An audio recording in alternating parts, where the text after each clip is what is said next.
WESN.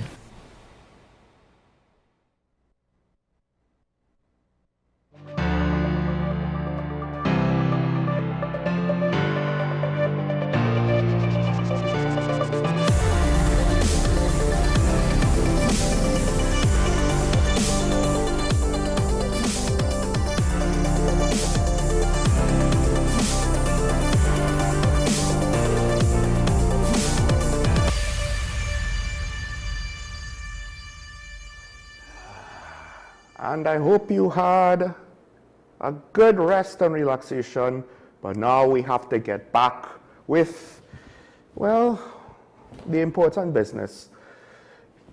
Most people have to go to work, but here on Talking Points, work involves speaking about the issues that not everybody cares to keep track of or get involved with. It's only things that I try to encourage people not to fall into the trap of.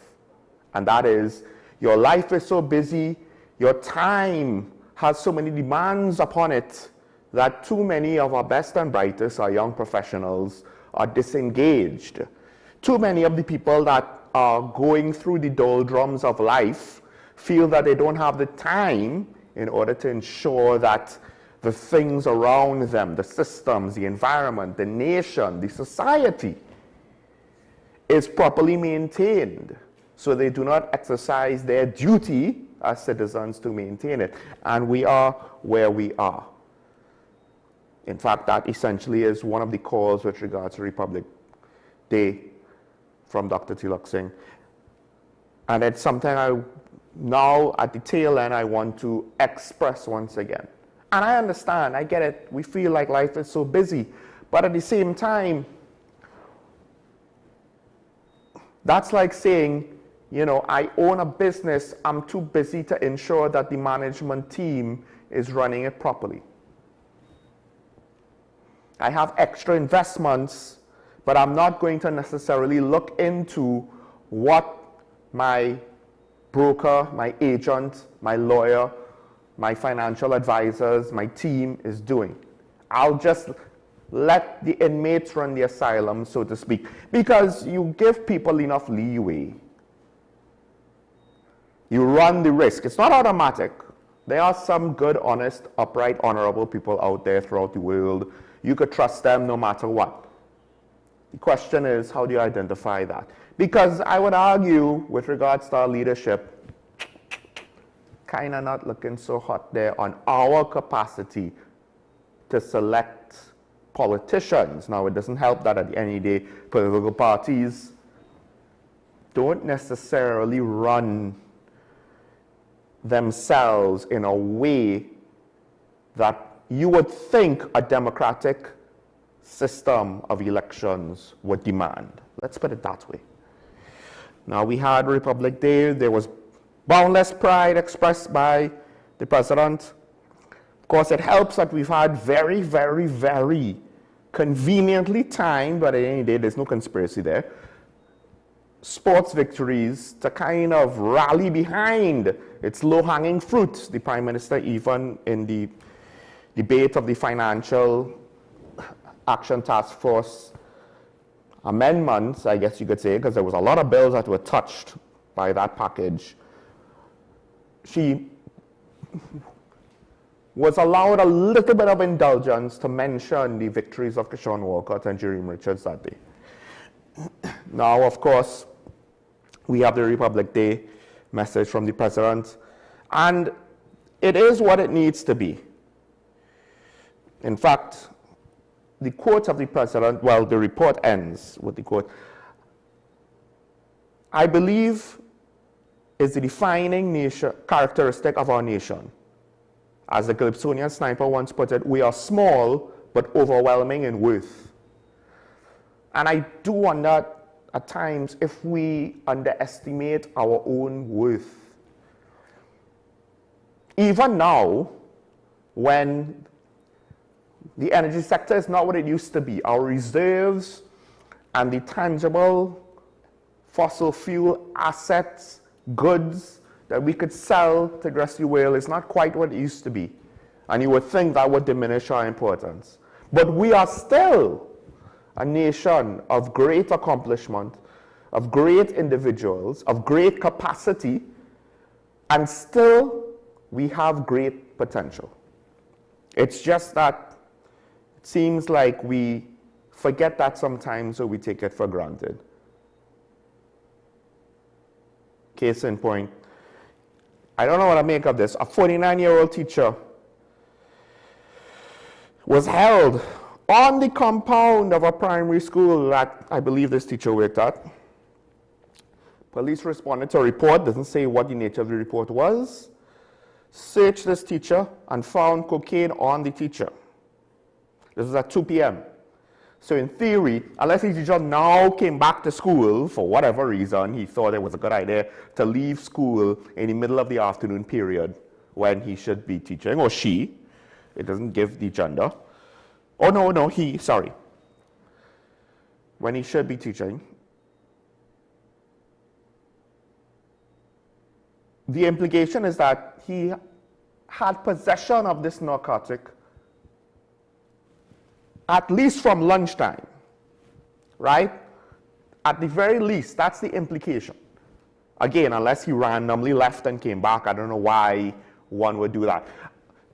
This is twofold. One, it's the fact that potentially students are at risk, because if for whatever reason you lose your 3.2 grams of cocaine in whatever package it was being carried in, however, or a plastic bag, or I don't know how this would be done, right? You lose that, and a student somehow finds it and interferes with it. That could be a problem. These are primary school kids. Then there's the fact that this teacher just thought, yeah, I'm going to have my cocaine on me in school. That's not a problem. An area that's supposed to be protected, and to some extent is under a bit of a microscope now, right? Yeah, I'm just going to bring my drugs into school. The brazenness, the lack of fear. I wouldn't say consideration, fear. It's almost as though the teacher just gave no thought to any sort of consequence. I assume somebody may have picked up on it and gave a tip or a report or something of the matter. The media report, the press report, the journalist report is not that long. So he was arrested. They took him to the Princeton Police Station. They are expected to charge him for possession for the purpose of trafficking.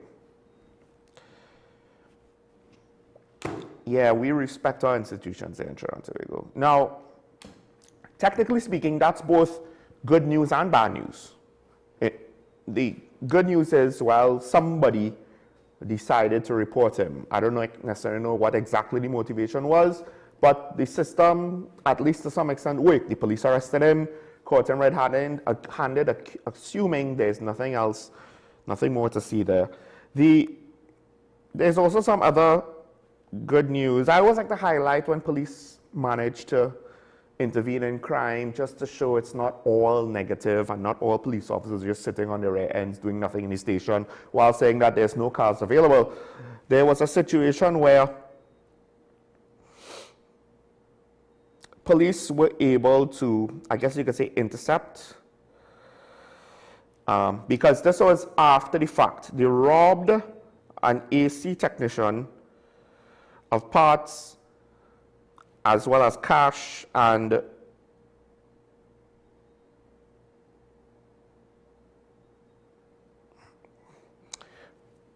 a prepaid credit card. So I'm not sure if any more money was lost there. But the parts were to the tune of $5,000, give or take, plus another $11,000 in cash inside the van, plus $600 cash in his wallet. So this was a situation where individuals set up, I guess, the air conditioning technician. Now, I hope they didn't try to do it at their house. the air conditioning technician went with his wife, and there was some violence done to some extent against the wife, at least.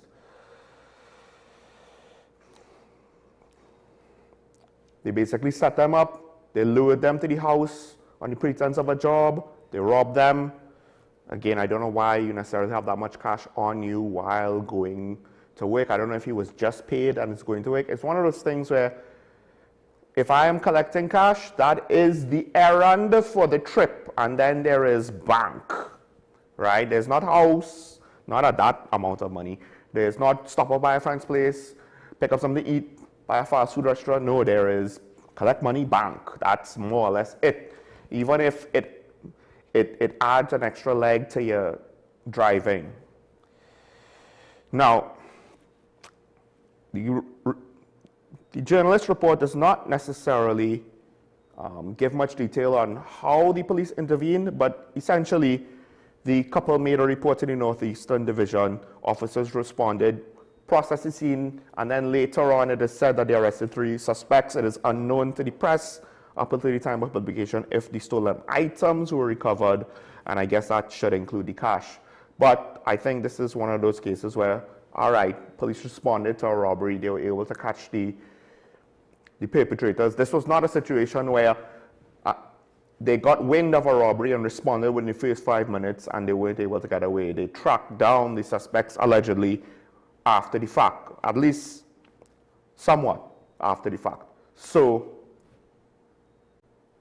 it seems as though with the murder rate brought down, and perhaps this goes back to that whole debate, well, not everything is about the murder rate, not everything is about the murder rate, but it seems as though with the murder rate lowered, at least for now, and I believe Ashraf agreed with this to some degree, because of that, the police have more time to commit to other crimes. Because at the end of the day, yeah, I get it, it's the quote-unquote end of the world for you if you get robbed, depending. I mean, if I got robbed of $11,000, that'll be devastating, right? Because personal money.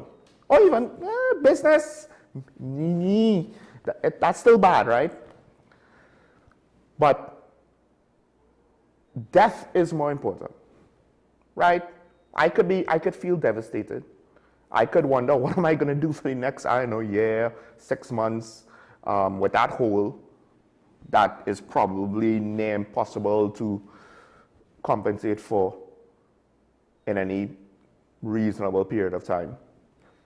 But death is more important. So now we're getting the dividends of a lower murder rate, and perhaps the TTPS would maybe understand a little bit more. And to some extent, I don't know if the population, everybody that had an issue with the murder rates, if they all spoke from this perspective. And this is hindsight, you know, which is always 20/20, so take it with a little bit of grain of salt. It's not like it's some grand revelation of genius.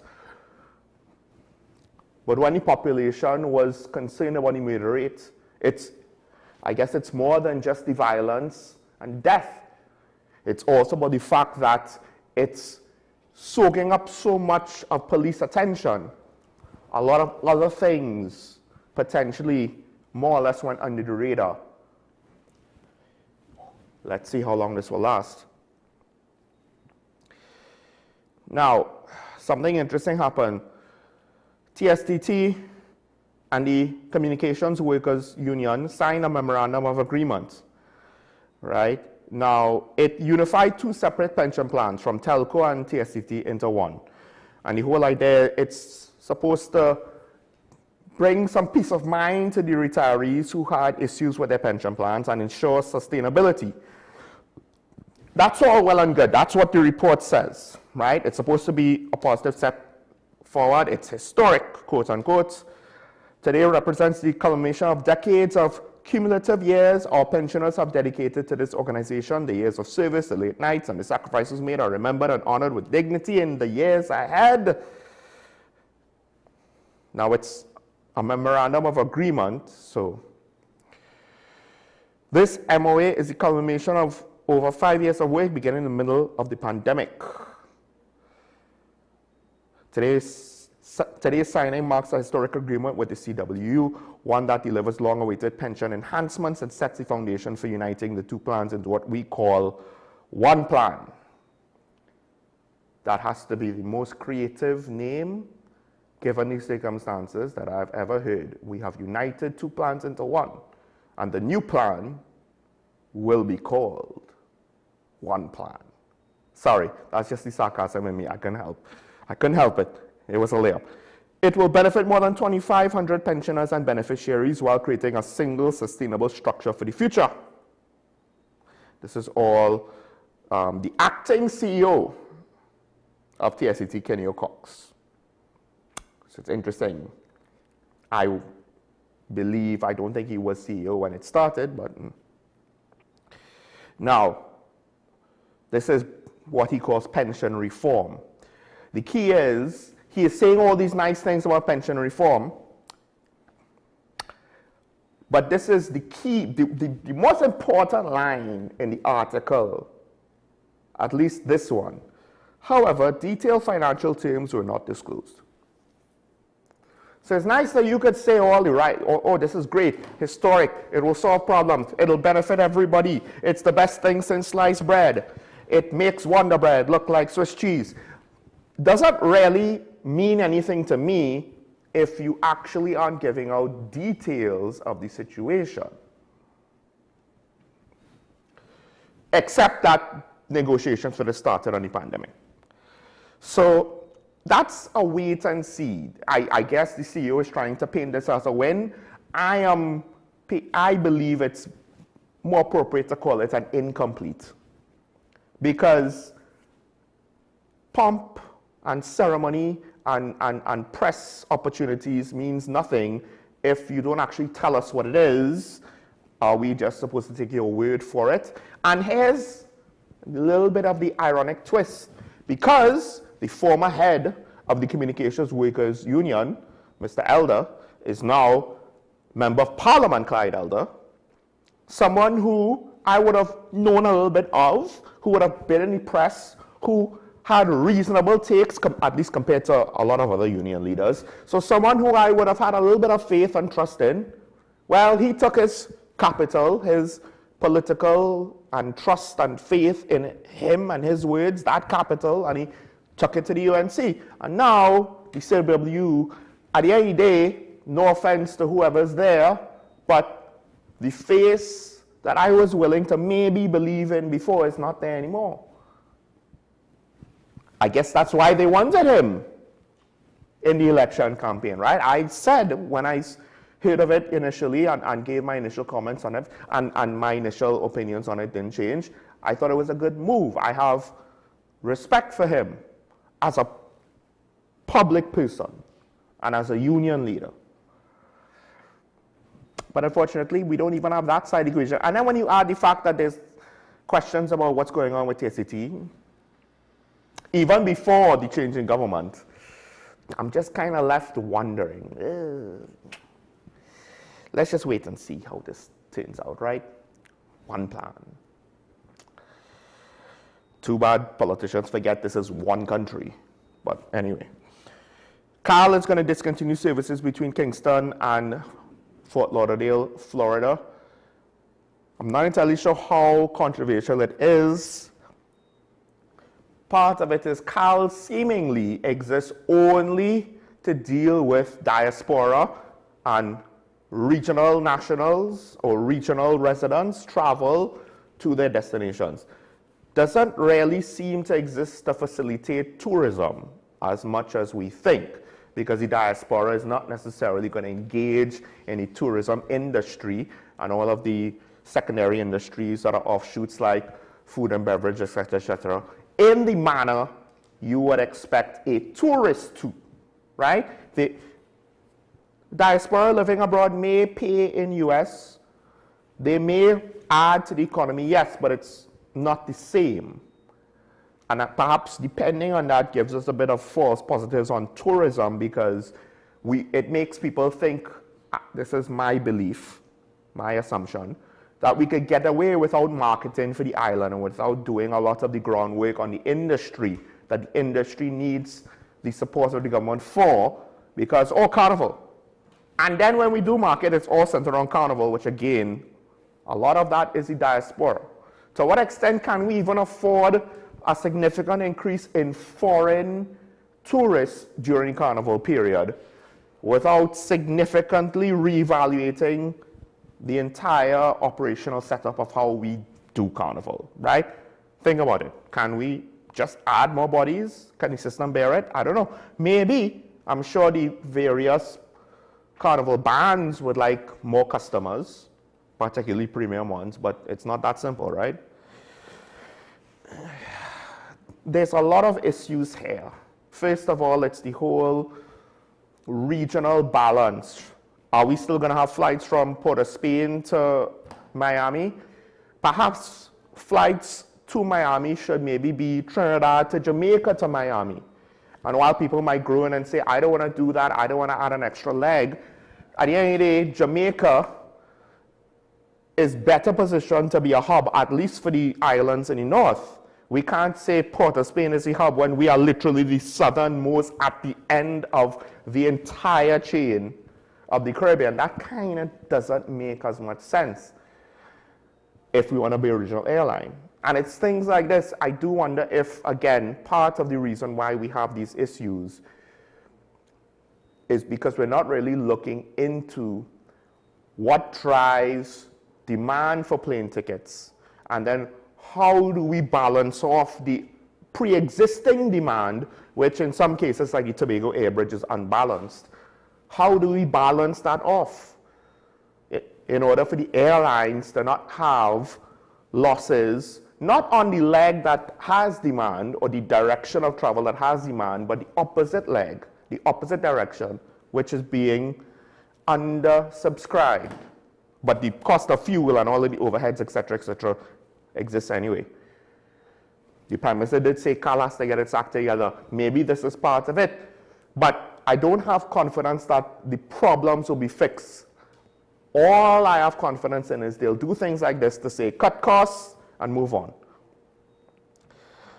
And this, again, I believe we merged with Air Jamaica. Now we're just closing one of the routes from Jamaica to service the people of Jamaica.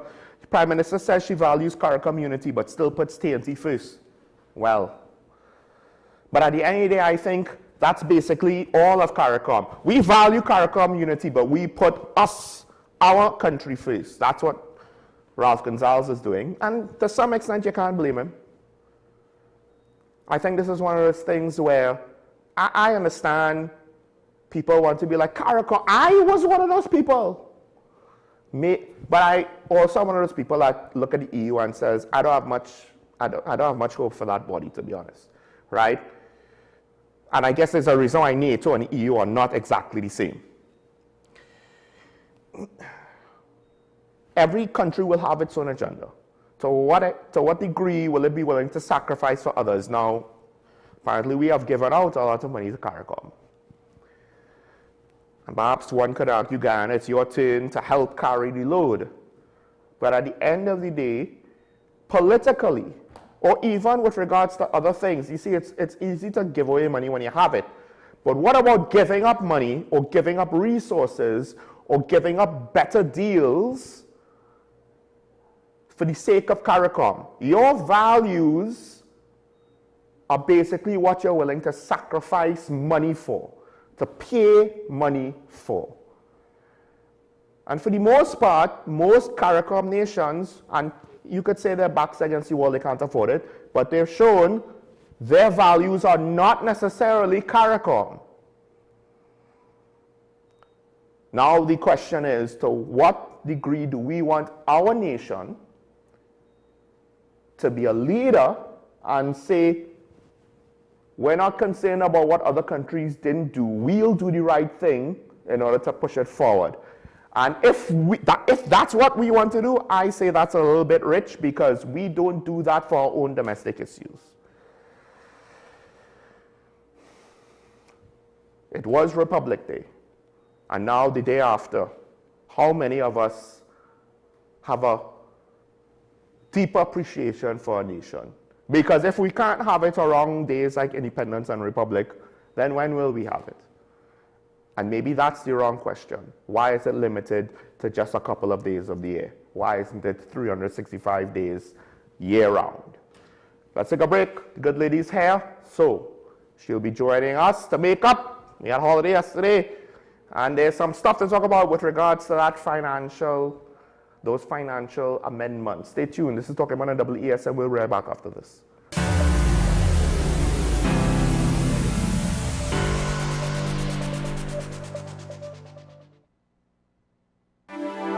My name is Dr. Joanne Williams-Carroll, and I am the Director of Behavioral and Mental Health at the Community Hospital. At the Community Hospital, we believe in nurturing mind, body, and soul. Through our counseling and chaplaincy program, we will provide you with support and strength you need to help with your mental and emotional well-being. Give us a call. The Community Hospital of Seventh-day Adventist, Where good private health care is affordable.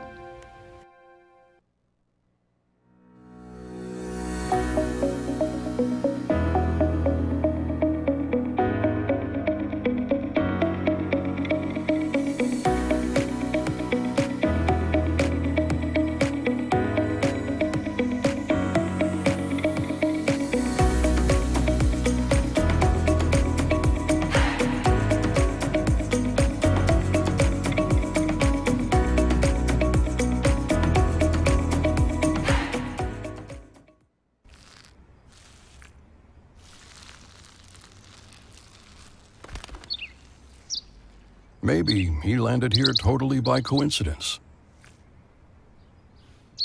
But if by chance he's admiring your fresh coat of Benjamin Moore soft sky blue, well, that's a pretty high compliment. Coming from an expert.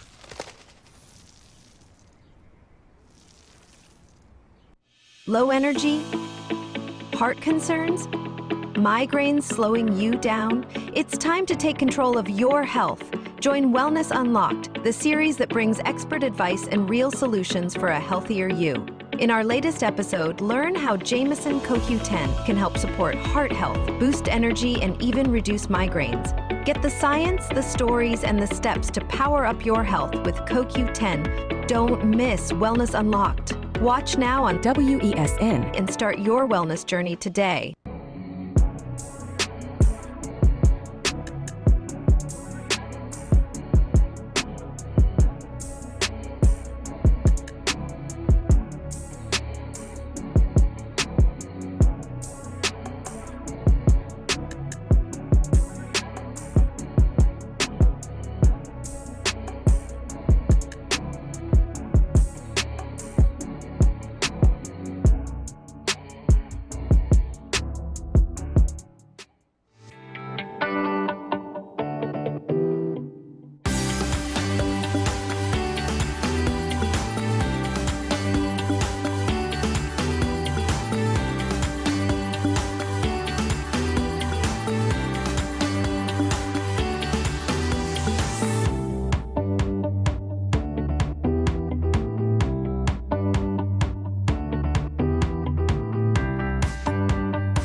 Knowing how to tell authentic is as easy as 1, 2, 3. Find it, match it, search it. Step 1. Find the style number on the tag. Step 2. Match the style number inside the jersey with the number on the tag. Step 3. Search it. A quick Google search of the style number will verify the jersey is authentic when the search results match the jersey being searched. Don't be fooled by counterfeit jerseys. Before you buy, remember to find it, match it, search it. Fan Zone, 2 locations nationwide. Center City Mall, Chaguanas and Movietown, Port of Spain. Nationwide delivery available. Our award-winning show is back, and this season promises to be even more exciting than before. What's Up, Doc isn't just a title, It's a call to action for anyone who wants to improve their health and well-being. Join us on this thrilling ride towards better health on WESN Content Capital. Take some time for yourself or spend some time with the family at Sandy Point Village Hotel. Enjoy our various studio and suite apartments, self-contained with their own kitchenettes and Wi-Fi. We also have our famous 100-foot swimming pool and our beachfront restaurant, the Steak and Lobster Grill. And our location in Crown Point puts us near the center of activity from the nylon pool to the local nightlife. Call us and make your reservations at 639-8533, 389-2378 or email us at sandypointvillagehotel@gmail.com.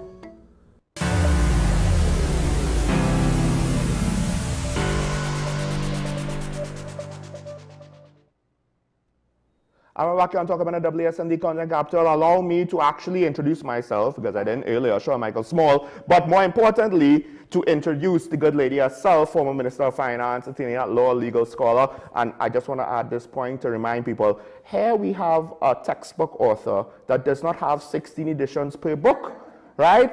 Golly, it's one of those things that really comes up back to school, right? You ever notice that? Oh, there's a new edition? I wonder why. Anyway, Karen, thanks for joining us. Thank you very much, Sean, for that introduction. And I did say to Sean that I was coming with a topic that I had not prepped him on previously. And so good morning to all our listeners, and I hope they're going to grow in numbers, because I do think, I'm not a shareholder in this company, by the way, for full disclosure, but I do think they do a fantastic job of living the truth of our Constitution, and Section 4 in particular. They do have to get a lot of accolades for that, and that's probably one of the reasons I continue to come on this show, even if they don't want me anymore. Where did that come from? I'm just joking. Oh gosh, don't take it. Yes, but they might not realize. Okay, it's a joke. It's genuinely a joke. It's genuinely a joke. Okay. Okay, so getting to the point. Yeah, because we have some heavy stuff. Right. So what I wanted to speak about today was, unfortunately, of course, but I say unfortunately, we did not have a show yesterday, which happened to be coincide with Republic Day. And so I wasn't able, as I said, to prep Sean about this, because I only read the letters and I found them really unbecoming of Kirk Migul. And for full disclosure, I believe I have a good relationship with him. He taught me and when I did my MBA, and I continue to have that positive relationship with him. But I can't let this slide. And that is getting to the upshot. The one article, the letter to which he claimed full ownership, personal ownership, and stands by it as he signed it at the end of the letter. The first heading coming from this was Newsday, which said, "Moving our republic forward with truth." So that's kind of, it's not very clear exactly what the article would be about. But the Express made it clearer, because they published the same letter and said September 24th, a PNM anniversary. And that's what I'm here to talk about. I do not know if Dr. Migul wanted to show some sort of intellectual gravitas or weight in his intellectual capacity, but it fell very, very short. So what he was really saying, the upshot of it is this. He is alleging that this public national public holiday, and I stress the word national public holiday, is not as been said, and that it is to recognize and commemorate the first time that the Trinidad and Tobago Parliament sat as a republic. He said it, which was September the 24th. He is saying it is not that. He says it's I have to say it's obscure, because only the most dedicated PNMites, I will imagine, would know this. I'm not saying they don't know it, but I doubt it's as widespread as he's alleging. It was really because the party, that's party politics, PNM party used that date, September the 24th, because that was the first time the PNM as a party won some election in 1956. So he is tying in a national holiday with a political reason. And that's so, it's so ridiculous. And the reason why I say that with such conviction, let's look at our holidays. I'm not talking about the religious holidays. I'm not talking about those. I'm doing specifically those that have a national importance, even if it's a segment of the community or not. So we'll start with the Independence Day, which of course he tried to discredit Dr. Eric Williams as being our first prime minister. Clearly preferred a Barbadian to be our first prime minister than our own homegrown prime minister, who, by the way, was a national scholar and the highest performing, the top student at Oxford University in 1944 when he wrote that seminal document, that seminal thesis on capitalism and slavery. So much for having to try to discredit Dr. Eric Williams. So what he's saying, so the Emancipation Day, let's start with Independence Day, because that's what he went after. So Independence Day, why do we celebrate Independence Day on August 31st? Because that was the day, 1834, August the August the 1st, that there was an Emancipation Proclamation which brought an end to slavery. So that's why we have that date, August the 31st. Am I saying it right? August the 1st, sorry. August the 1st. For Republic? No, August the 1st, Emancipation Day. Oh, sorry. And the reason for that is the date, August the 1st, 1834, was the date on which they had the Emancipation Proclamation. So that's why we celebrate Emancipation Day on August the 1st. When we come to our independence, which is not limited to a segment of our society, but the national society, national community, it's August the 31st, because on August the 31st, that is the day on which we became an independent nation. So that's 2. 3, Indian Arrival Day. First it was called Arrival Day in 1995, and was changed, and rightly so, to Indian Arrival Day. And when do we celebrate it? On May the 30th, because that is the day, May the 30th, when the first group of indentured laborers arrived in Trinidad on the ship called the Fatal Razak in May the 30th, 1845. So you see a pattern there? You see any pattern there? So then we come now to September the 24th. And Dr. Megu, without any proof, but being mischievous, I have to say, saying that is because they are aligning a national holiday. It's not even a segment of the society, as you would say, maybe Emancipation Day or Indian Arrival Day. Independence Day and Republic Day are celebrations on our national calendar for the entire community of Trinidad and Tobago.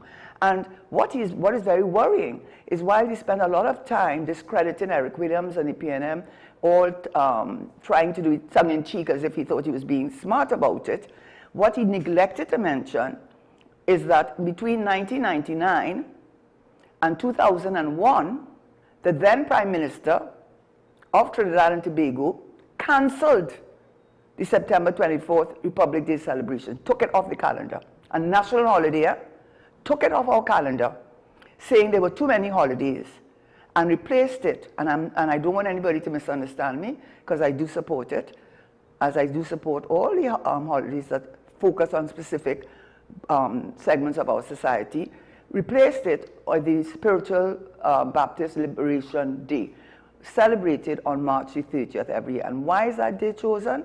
Because that was the day, March the 30th, when the Spiritual Prohibition Order of 1951 was repealed, and that was the legislation for 34 years that were persecuted that particular group of persons, a group of religion, were persecuted by the government of the day.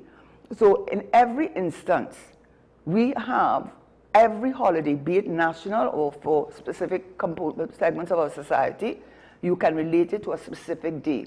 But Dr. Megu, without any proof except being mischievous, as I said, saying that it's political. How can you say that, Dr. Megu? Why don't you talk about the UNC government who canceled that a national holiday? That's not even a segment of the society, a national holiday. Why didn't you talk about that? You're disclosing everything about Eric Williams and the PNM. So tell them that between 1999 and 2001, it was restored in 2002. Why? Because the PNM came back and restored a national holiday. Why you didn't talk about that? Why you didn't talk about that? And what makes it really unpalatable is that you spend a whole set of time when it was our countries. I don't know if you don't know it's their country, it's in whole nation. When we celebrate Independence Day, just coincidentally, your letter was appeared, discrediting the Independence Day and its relationship with the PNM. Then when Republic Day comes, you do the same thing. So you know what I have to conclude? I am going to conclude this, that the reason why you do this is because you want to minimize, and if you could delete the fact that a PNM-led government or governments have taken this nation to independence and then to Republican status. And as I say, facts are stubborn things.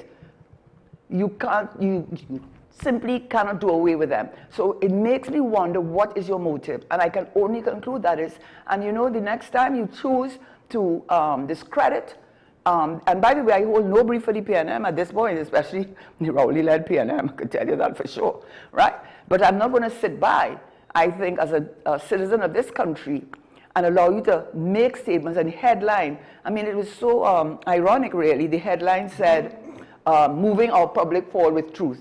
I mean, that was so, I mean, I know you might not have chosen the headline, but it was the headline for your story.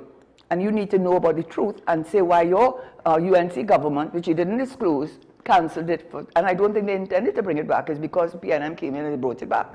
Yeah, that's why. Now, there's one thing that I want to get with regards to this, and it'll be speculative. Yeah. But why? This is one of these things that, I mean, yes, I understand the cynical why, but... No, it's not the cynical, the realistic why. But I still like, to me, it doesn't make sense. Like, what are they trying to accomplish by doing this? And then But tell me what you think. What is the natural,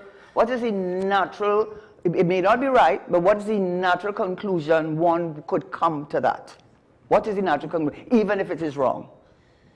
For whatever reason, they want to limit or diminish certain aspects of the history, but in relation to who? In relation to certain members of the PNM, and which of course. No, but Eric Willis was the Prime Minister, and then right. when they brought in Republic Day, he was the member, still PNM government. There's a PNM Prime Minister. It's just that it's one of those things, as you point out, it's national, right?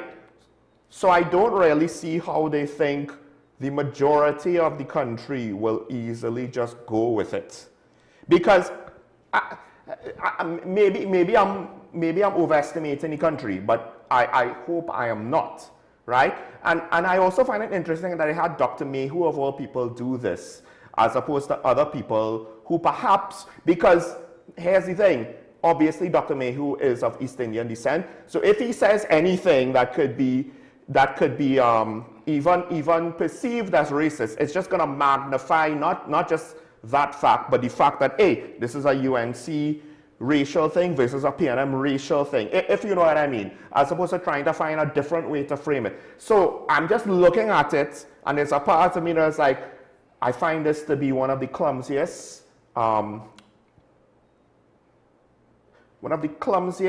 lack of any sort of benefit things I have seen any political entity do.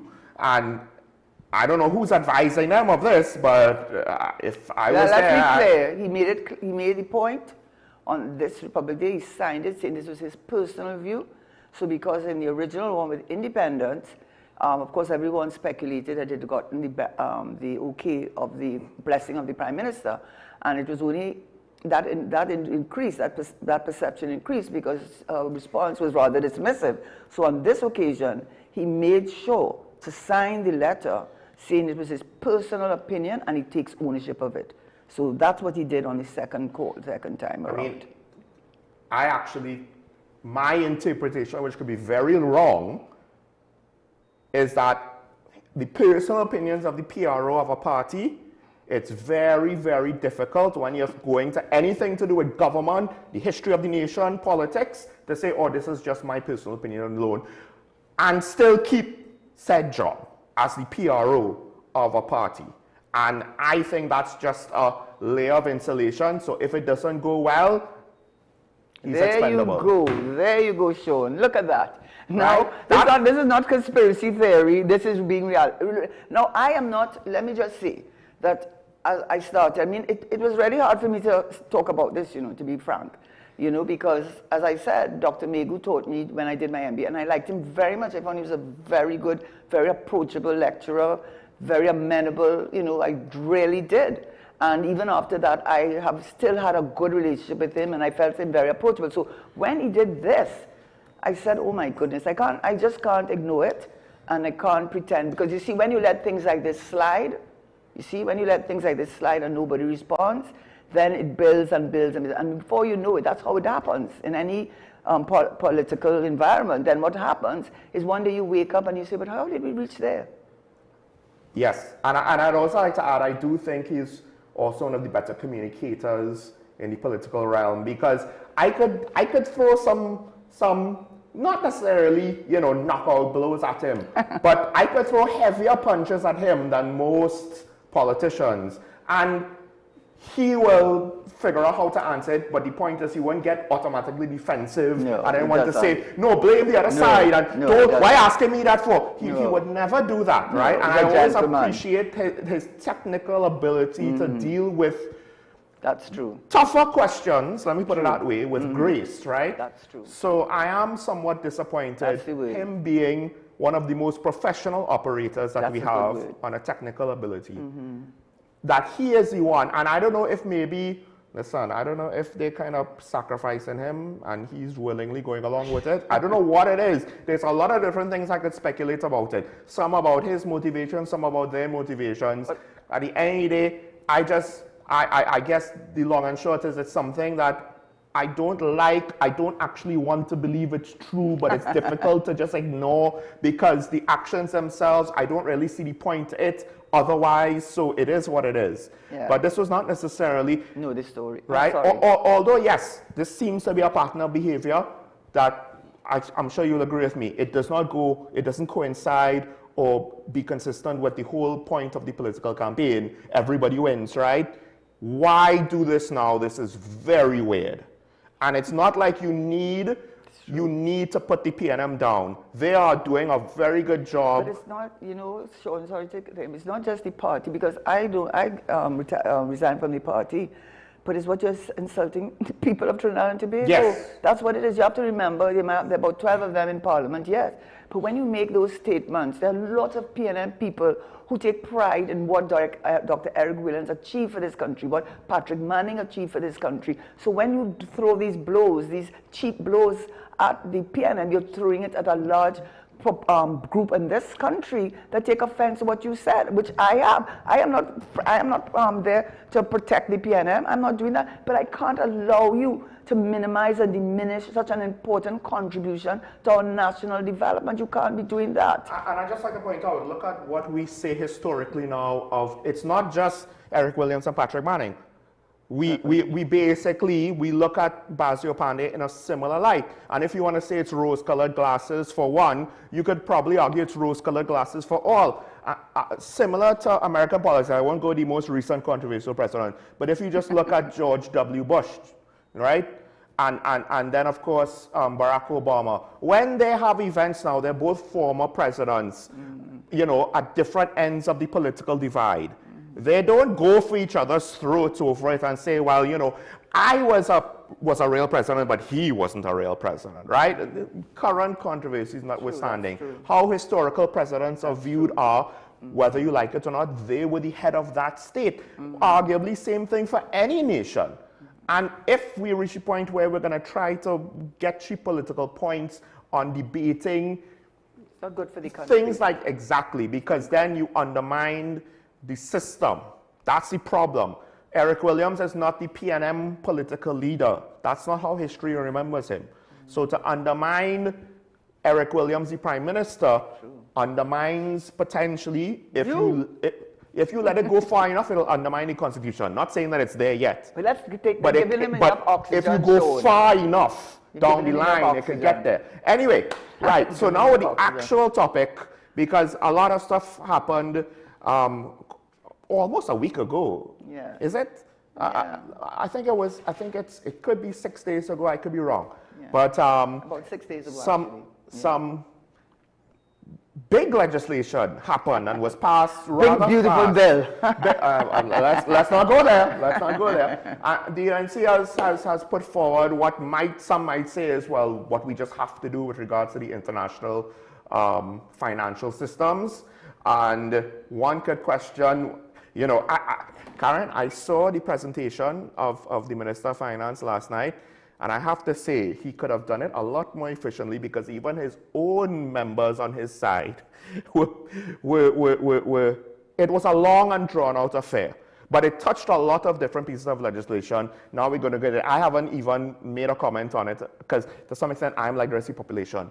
What did the Minister of Finance present? I don't know if Karen could shed some light on it. Well, I can't shed that amount of light in terms of doing a deep dive into it. But what I said to Sean, and I was actually looking for the article that said that we are not going to do like former PNM ministers of finance and ignore the issue of, I guess, the organized crime, the money laundering, and so on. So I did say to Sean that I took a bit of umbrage, not for myself so much at all, but really, I have to say, I think people know that how I feel. For Mr. Manning, who's no longer with us and in no position to defend that. Now, I would like to think that when Minister Tanku said what he said, he didn't mean to put a plural to it. I would like to give him that, but I have to assume that that's not what he meant. So I'm going to have to look first at that piece of legislation that is before the Parliament. And it is, as he is clear, and on its face of it, it's good, strong legislation in terms of dealing with the issue of tax evasion, organized crime, money laundering, and those are things that rob this country of billions of dollars, which at this point in time is certainly needed. And so some of the things he talked about, which I would have, I mean, I don't think anybody could argue with him, giving the Board of Revenue more explicit. Clearly, they may have had powers to investigate, but this legislation proposes to give them clear investigative powers.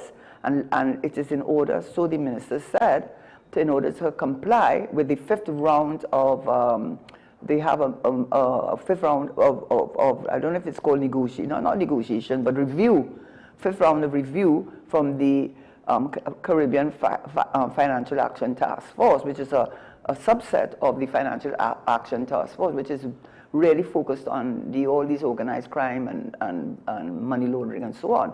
And so he said that has a lot to do with the motivation, but clearly, as he said and articulated in his speech, that we are going after those who use, for example, these shell companies, which are very few, are not involved in any business that one can identify, and use that as a means of money laundering and transferring ill-gotten gains.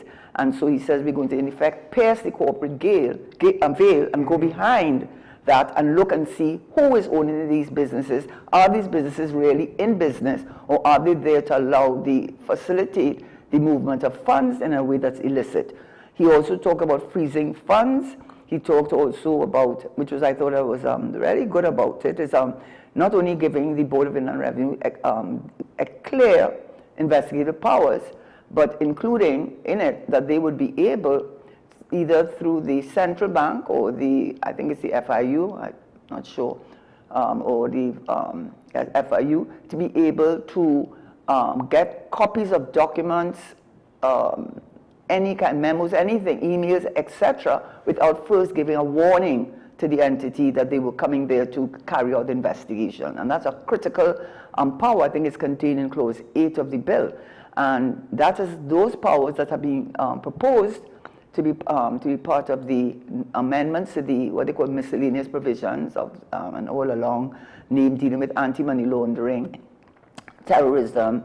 All of these provisions that he's proposing require 3/5 majority, specifically things like being able to enter into premises without prior warning. Yeah. That is, so you have provisions there that would require 3/5 majority, which this government has and are able to implement these things. Now, of course, there's a provision in the Constitution that weighs against the public good, against the private rights of an individual, and whether you can justify that type of legislation. But having said that, my issue with that, and I have said that before, is then why not the TTRA? I just don't, why not the TTRA? The problems you have in the Board of Inland Revenue and Customs, and it's not all, clearly not, absolutely not, but it takes one bad apple to spoil a whole bunch. You know that saying back in the day? Right, so that what you have to understand, the problems of the Board of Inland Revenue and Customs are not being addressed. So you can pass all the legislation you want.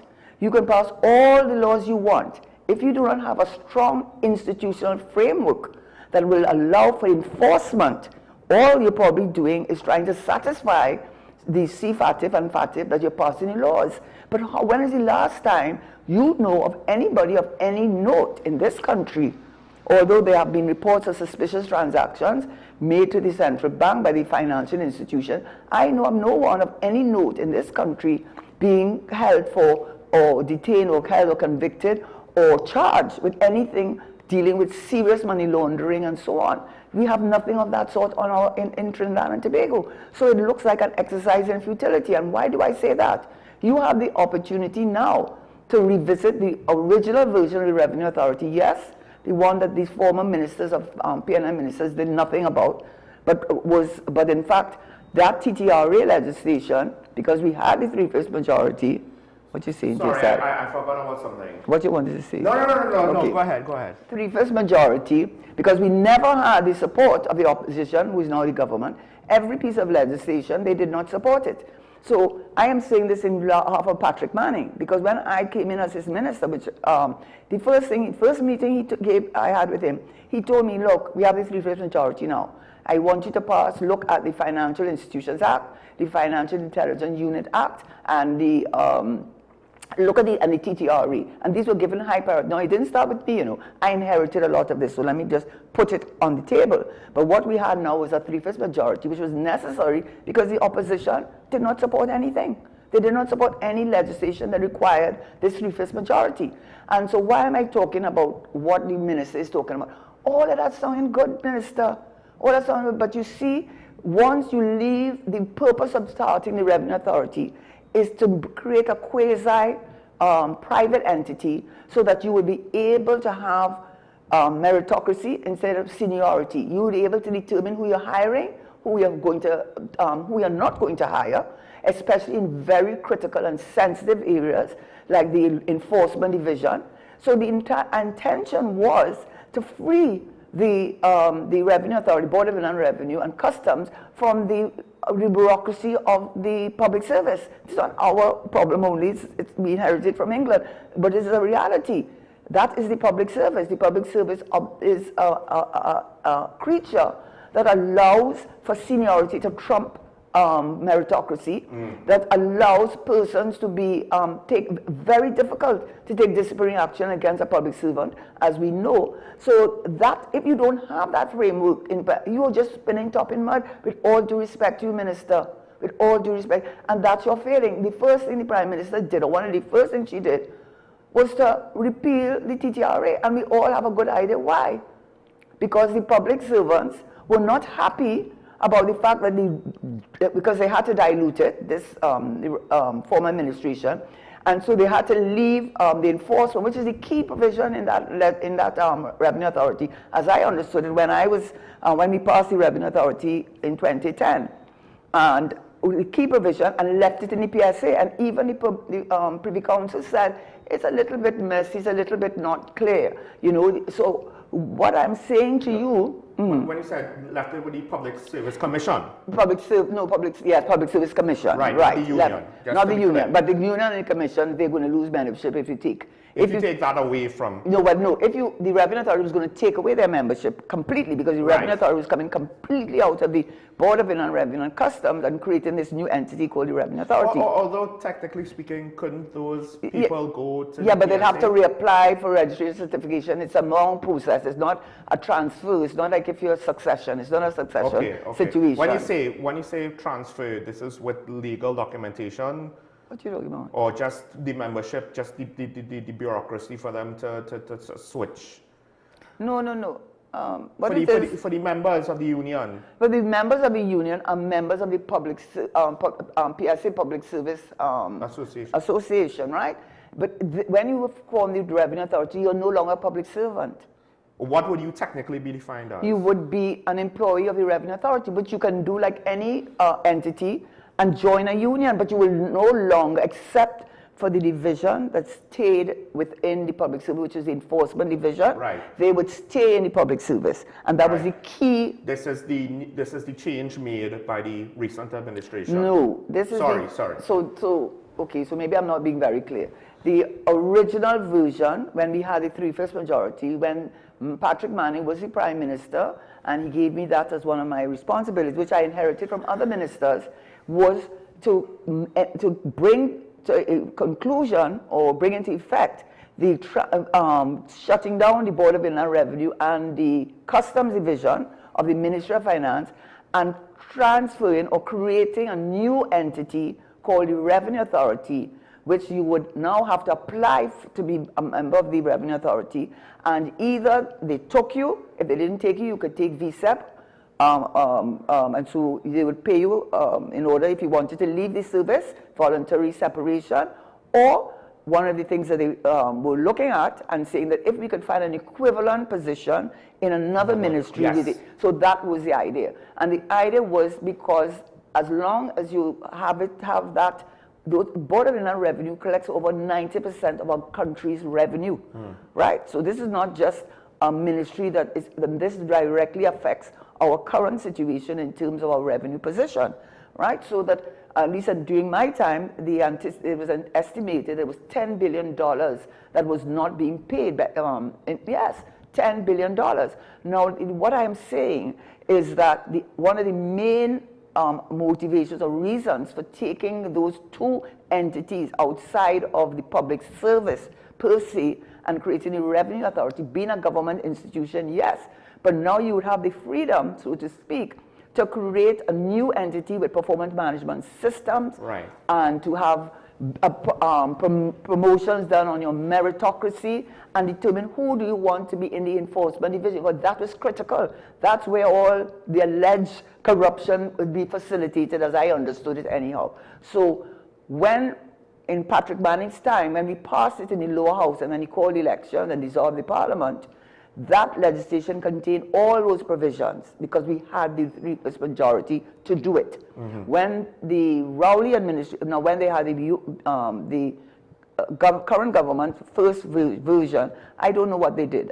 They didn't do it, and they didn't. What do you say, the last PNM? No. Because you mean this government? Yeah, this government, right. No, I believe their campaign included support doing away the revenue, the UNC, right? Yes, yeah. Currently, this administration, I could be wrong, but I believe from earlier clock they said we're going to do away with the Revenue Authority. I'm not sure, but in any event, then you had the Rowley administration, and they did pass you meant the partnership. Yes, the partnership. Right. That's what I'm saying. I think they supported it. Right.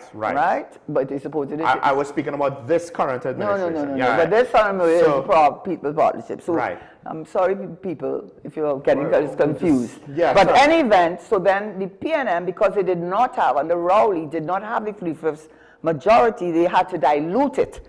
And one of the things, so that they would not have to offend the Section 4 and 5 of our Constitution. So one of the things they had to do, or what they did, is they left the enforcement division of the Revenue Authority within the public service. Right. But the rest came out. Right. So what happened to that was that even Colin Imbert said, when the scanners were down, he said that the public service workers, public service, they were the ones manning the scanners that were not operating. They said, I write in the papers, if it's wrong, something wrong with the report.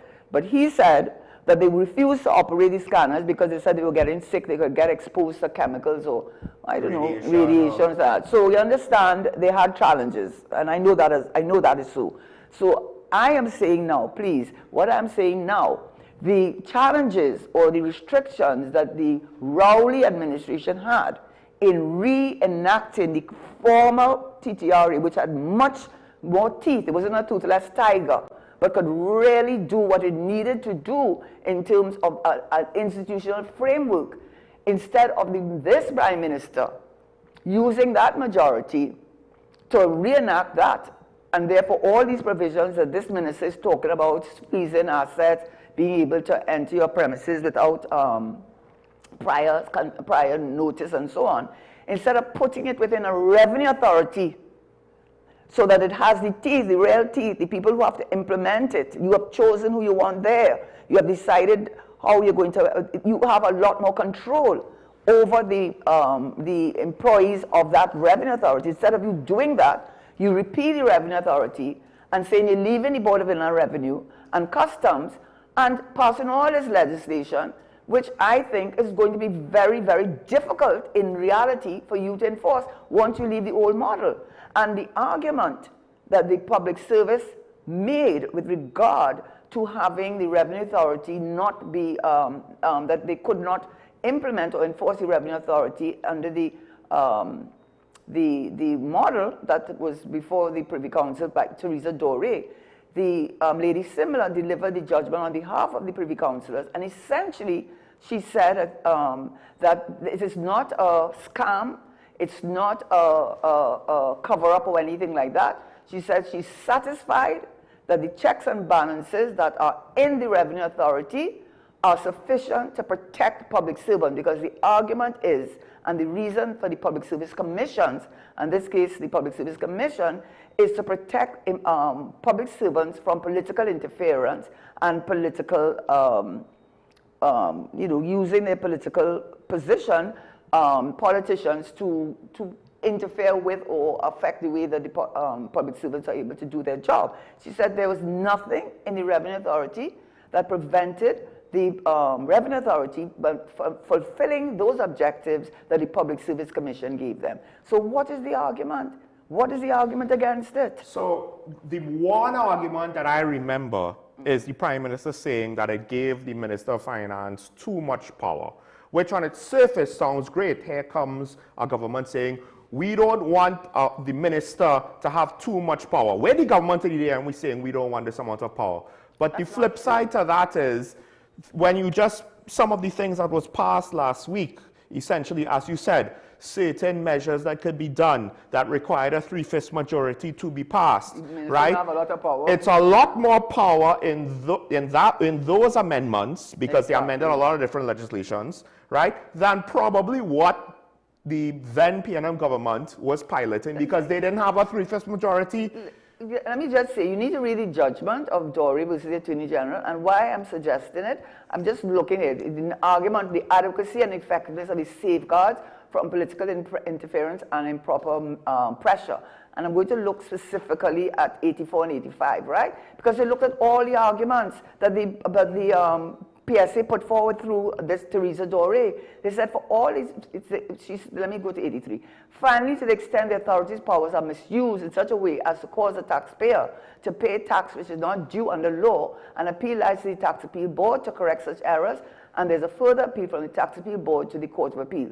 Then for paragraph 84, following all these reasons, for all these reasons, the board is satisfied that there are necessary mechanisms and effective safeguards to protect the staff and officers of the authority and members of the public from executive interference, the minister, right? This is the Privy Council saying this, not politicians. The board is fortified in reaching this decision by the fact that such mechanisms and safeguards are similar to those identified by Lord Bingham in Pooch. So basically, that argument was thrown out the window, and you notice they don't talk about it, huh? I'm sure you know you heard anything about it, nothing at all. This is just last year, you know. So she says that this whole idea about the argument about which the Court of Appeal had mooted is that, which they said that the Public Service Association was saying that only public servants can assess and collect tax. He said, no, that's not true. So they throw out that argument, which the Court of Appeal said was a good argument. They said no. They said accordingly, the board agrees with the courts below, albeit for different reasons, that the appellant, which was Doré from the PSA, has not succeeded in displacing the presumption of constitutionality of the Act. There's no constitutional prohibition against the arrangements made by the Act. That's the TTRA. I wonder for the reason given above, the transfer of revenue functions to the authority pursuant to the Act does not breach any implied provision or assumptions to which the Constitution is based.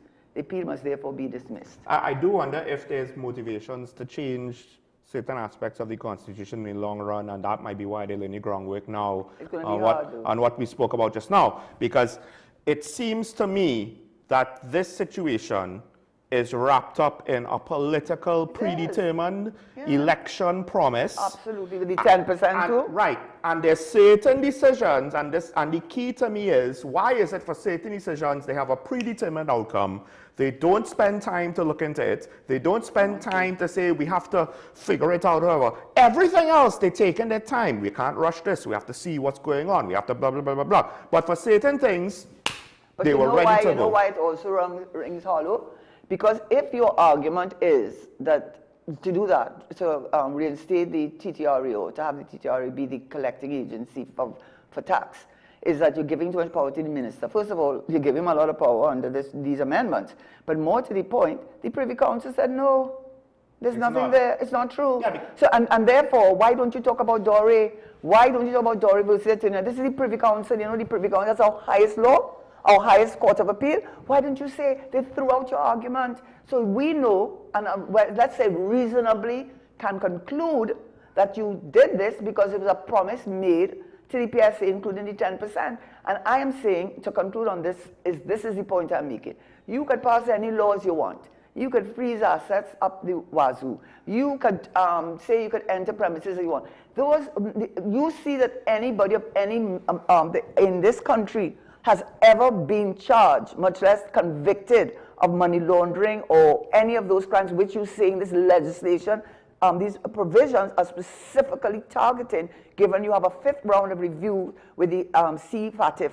You think that's going to make any difference unless you put in place a framework, and you had the opportunity, and you have the opportunity, and you have chosen not to do it. So, Minister Tanku, with all due respect to your hard-hitting talk, sound real good. I was very impressed with the talk. But at the end of the day, I'm sorry, unless you bring back the if you implement the TTRA, then all what you're saying there, especially now you have the Privy Council decision in your favor, you have the opportunity to do what is right for the country, in my view. All right.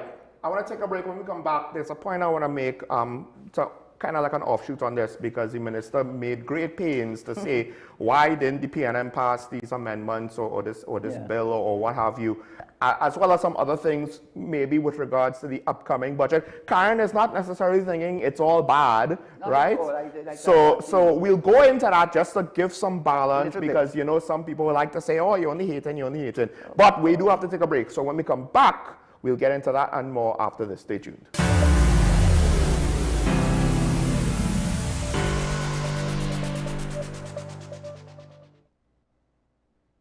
Low energy?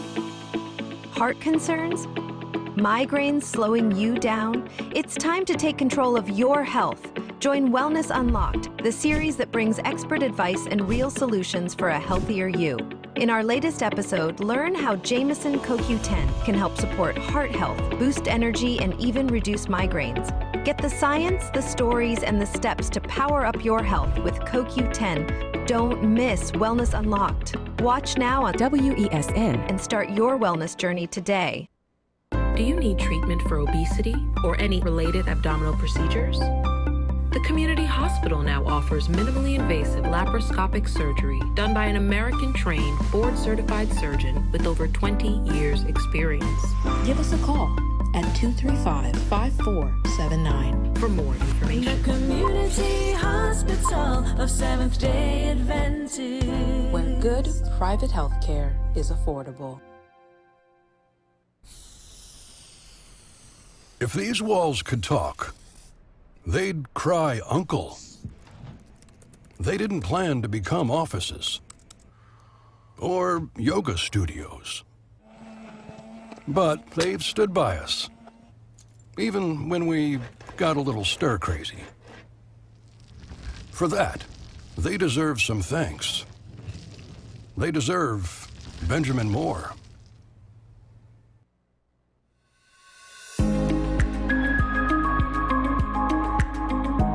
Most common presentation are menstrual disturbances, so prolonged and heavy and often very painful periods. So rather than a fairly normal 5-6 day menstrual cycle period, they might get incredibly heavy bleeding for 2, 3, 4, 5 days, and it might be prolonged to 7.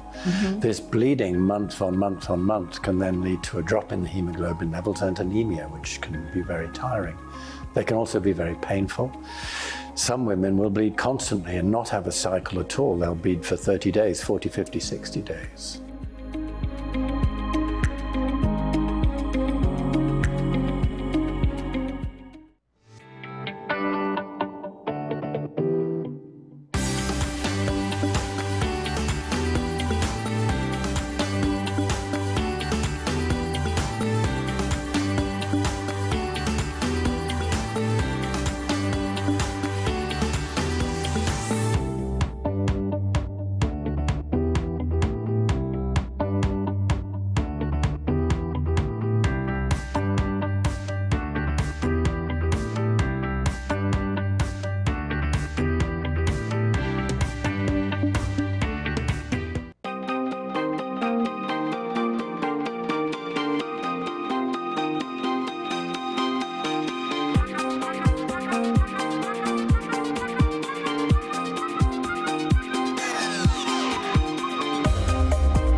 And we're back and talk about, just before we open up the phone lines, there's a couple more things to unpack. Now, one of the things is looking at this whole presentation and votes that happened last week on these amendments. A lot of bills were amended. They covered a lot of things to try to get into compliance with the Financial Action Task Force. And one of the things that came up was Minister Tanku, he again and again brought up, why didn't the PNM administration do this? Why didn't the PNM administration do this? Now, speaking to Karen, it's making me think, well, one of the reasons why is you have a 3/5 majority and they did not. Now, of course, I don't necessarily know if they brought the bills to Parliament or if they attempted to do so. From what I understand, they bring bills to Parliament, and then with a lack of opposition support, what's going to happen is you're going to get a watered-down version. That's essentially why we got watered-down versions right throughout. So I do wonder if it is even fair for Minister Tanku to say, why didn't you do it? Why didn't you do it? Because we've complained about certain things that the PNM didn't do or couldn't do, or they watered it down. But as you pointed out with the TTRA, well, to some extent, they had to. They didn't really have a choice. And then it goes back now, again, the powers that they would have had in the DTRA, it's very hard to believe, just on the fact that they only had a 2/3 majority, that it would have been more extensive than what they instituted now with their 3/5 majority. Yeah. So do you want me to just... Well, I mean, then you brought up another point with regards to property tax that I think is interesting. Okay, but I don't know if you want to add to that. Yeah, I just want to say that the reason I raised the issue with the Revenue Authority, and we went off quite on a tangent on it, and it wasn't intentional really. It was really to address what Minister Tanku said about former PNM Ministers of Finance, which Mr. Manning was a Minister of Finance. And I served as his Minister of Finance during the 2007-2010 period, May 2010. And he's not alive with us anymore. And I think it was very unfair for him to make those statements about dealing specifically with finance-related matters, to say that the PNM did nothing. What did you all do? But I'll leave that alone. I'll start with one, the Financial Intelligence Act, Financial Intelligence Act. Let me say the Financial Intelligence Unit Act, FIU. It was proclaimed, which is came into force during Mr. Manning's time in February 2010. The Financial Institutions Act, very critical piece of legislation, because that is the legislation which the central bank governor impressed upon me that was necessary to deal with connected parties, i.e. CL Financial and CIB, which is mostly in his site, and also the licensing, which we're looking at for cryptocurrency players in the market, but also a number of, so that was a critical piece of legislation that the governor of the central bank, as soon as I came in, said we need to get it passed because it needs a 3/5 majority. That was passed. The Financial Intelligence Unit Act was passed. Not only that, so much work was being done in the Ministry of Finance is that we had a gentleman who's now the, I don't know even call the name, but he brought him as a consultant, done a tremendous amount of work in the islands, and coming just to work in the Ministry of Finance so that we could pass legislation. We had the credit union legislation that had gone to the cabinet just before the elections were called. So we had TTRA, Financial Institutions Act, Financial Intelligence Unit Act. We also had the property tax, the much maligned property tax. If you notice, when this government was the government between 2010 and 2050, why didn't they repeal it?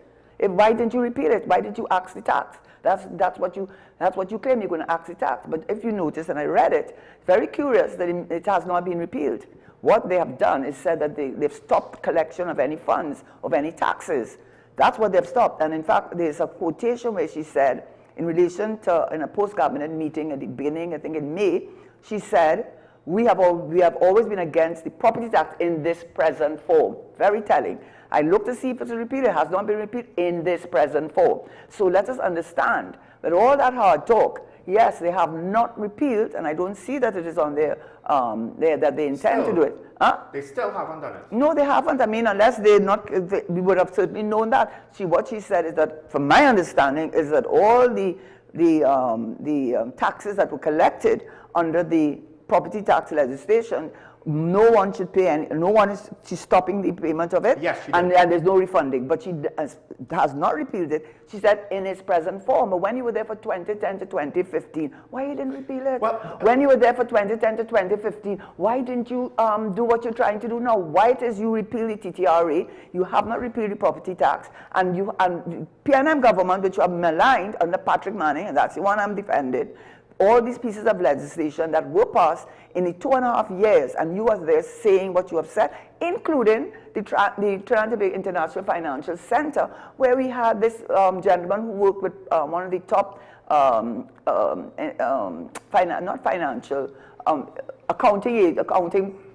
global accounting firms, had worked on the Irish version, sitting in our office right there, drafting the legislation for the TTIFC. We got Lehman Brothers on an MOU to say they would take space in that MOU, but then Lehman Brothers collapsed with the 2008 financial crisis. So please do not say that they did nothing. What did you do when you were there? Because that Prime Minister is the same Prime Minister that was there between 2010 and 2015. And it's the inconsistency for me, because Karen asked, why just outright get rid of the TTRA, which was not a Rowley administration project. And also, I believe, from what I understand, no point in the court proceedings did the court side with the unions on the TTRA, as far as I'm aware, right? So all of a sudden, we get a kind of a justification. We didn't really hear much about it, right? We didn't necessarily hear much about the reasoning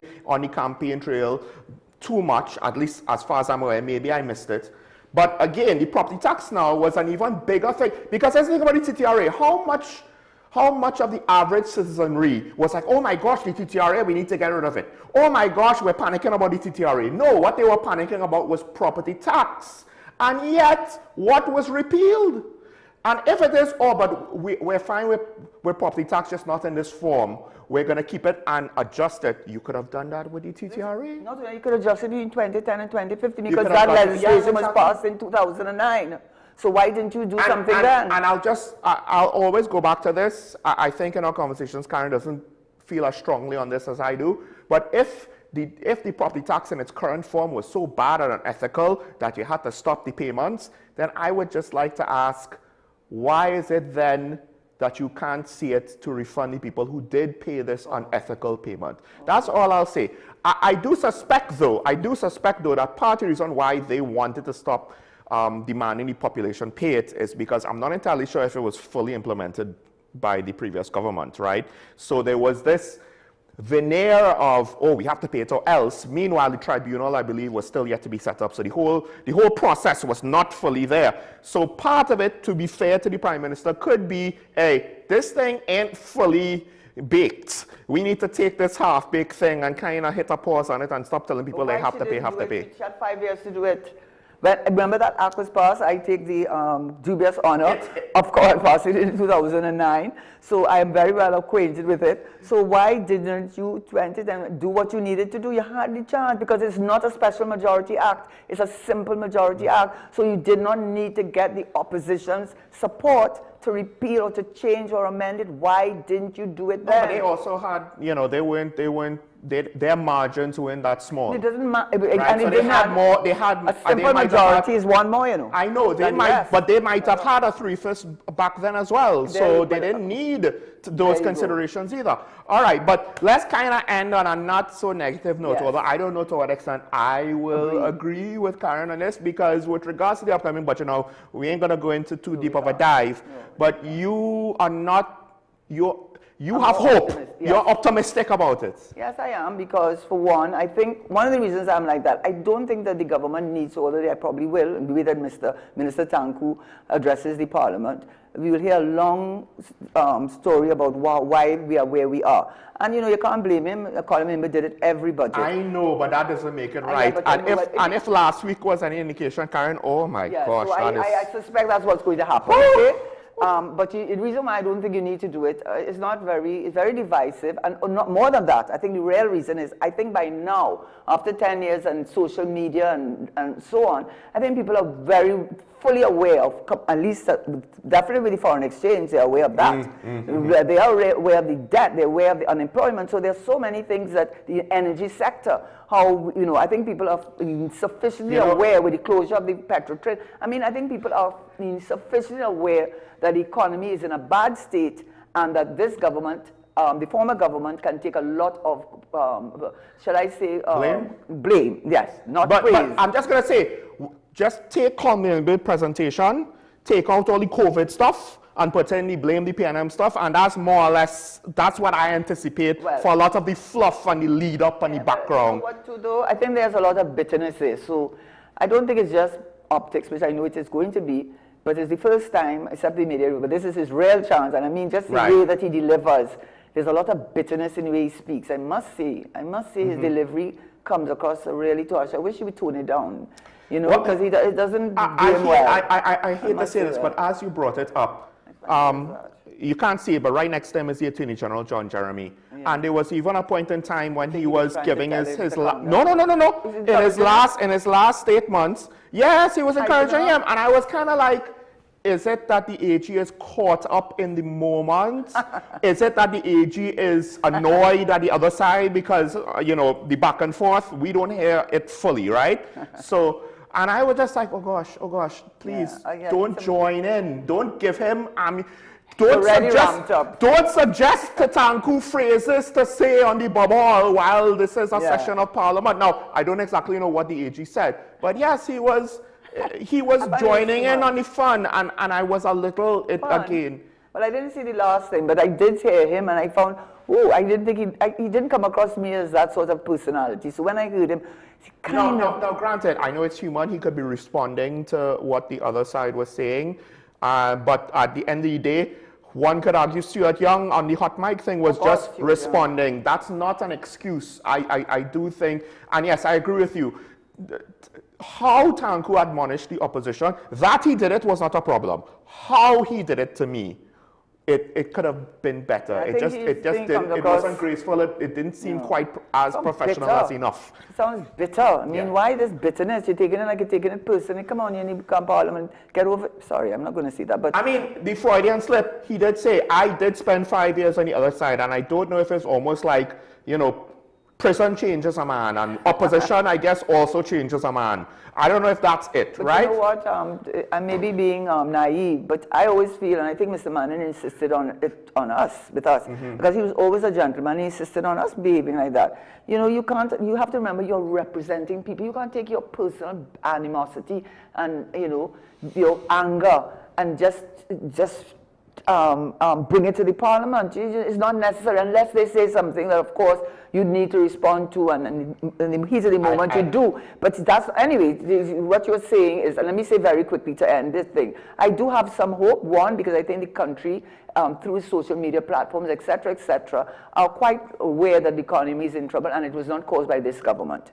Okay, so that's number one. Yes. Number two, they do expect a huge fiscal deficit because the energy is in a bad place. They do expect it. And this former government did not help matters at all. However, I do think she does bring to the table a very optimistic, positive, confident thing. When she talks, when the Prime Minister talks, that's how she comes across. And from what I am seeing, I anticipate that a lot of emphasis will be put on agriculture and agri-industries, both for the food security and to go to the upmarket. With Angostura, with sugar, with cocoa, I think we're going to see a big, they're already putting a cassava plant in place for cassava flour. And so I anticipate a huge dive into agri and agriculture. I also expect that we will see that we will see the, oh God, you're making me feel so nervous now. Okay, I'm going to stop. All I will say is I do think when we do talk about the budget in more detail, I am not as pessimistic. Okay, I'm finished. All right. Caller, you need to mute your... Mr. Claxton B. Mr. Claxton B, you need to mute your TV now because we have you on the air. Good morning, caller. Morning, Mr. Claxton B. Yeah, hi. Hi, morning. Yeah, hi, good morning. Morning. Sean and Mr. Shearer. Mr. Shearer, once again, you're on point. and the hope that you're talking about, I wish I could see that hope. Because I know with this government, I don't think you see anything what is good They don't intend to do nothing that is good. Like I say, first thing they do, they remove the revenue authority. And people was telling them to watch it carefully. But all that is because they don't want the people to pay nothing. Don't pay nothing, get everything free. You understand? Sean, you saying that you telling yourself that you want to have that kind of hope and believe in them. We see them in 2010, how they act. Everything that is good, they mash it up. That's the kind of people they are. The OPVs, remember the OPVs? The OPVs, they said it wasn't good. Brazil took the OPVs and asked if they could get some more. You understand? This is the kind of thing what is going with this government. They don't care about the country. It's all about party. And Sean, if you will only take off your biasness and start to look at, hey, for the country's sake, let me start to see it for what it is. It will be better for this country.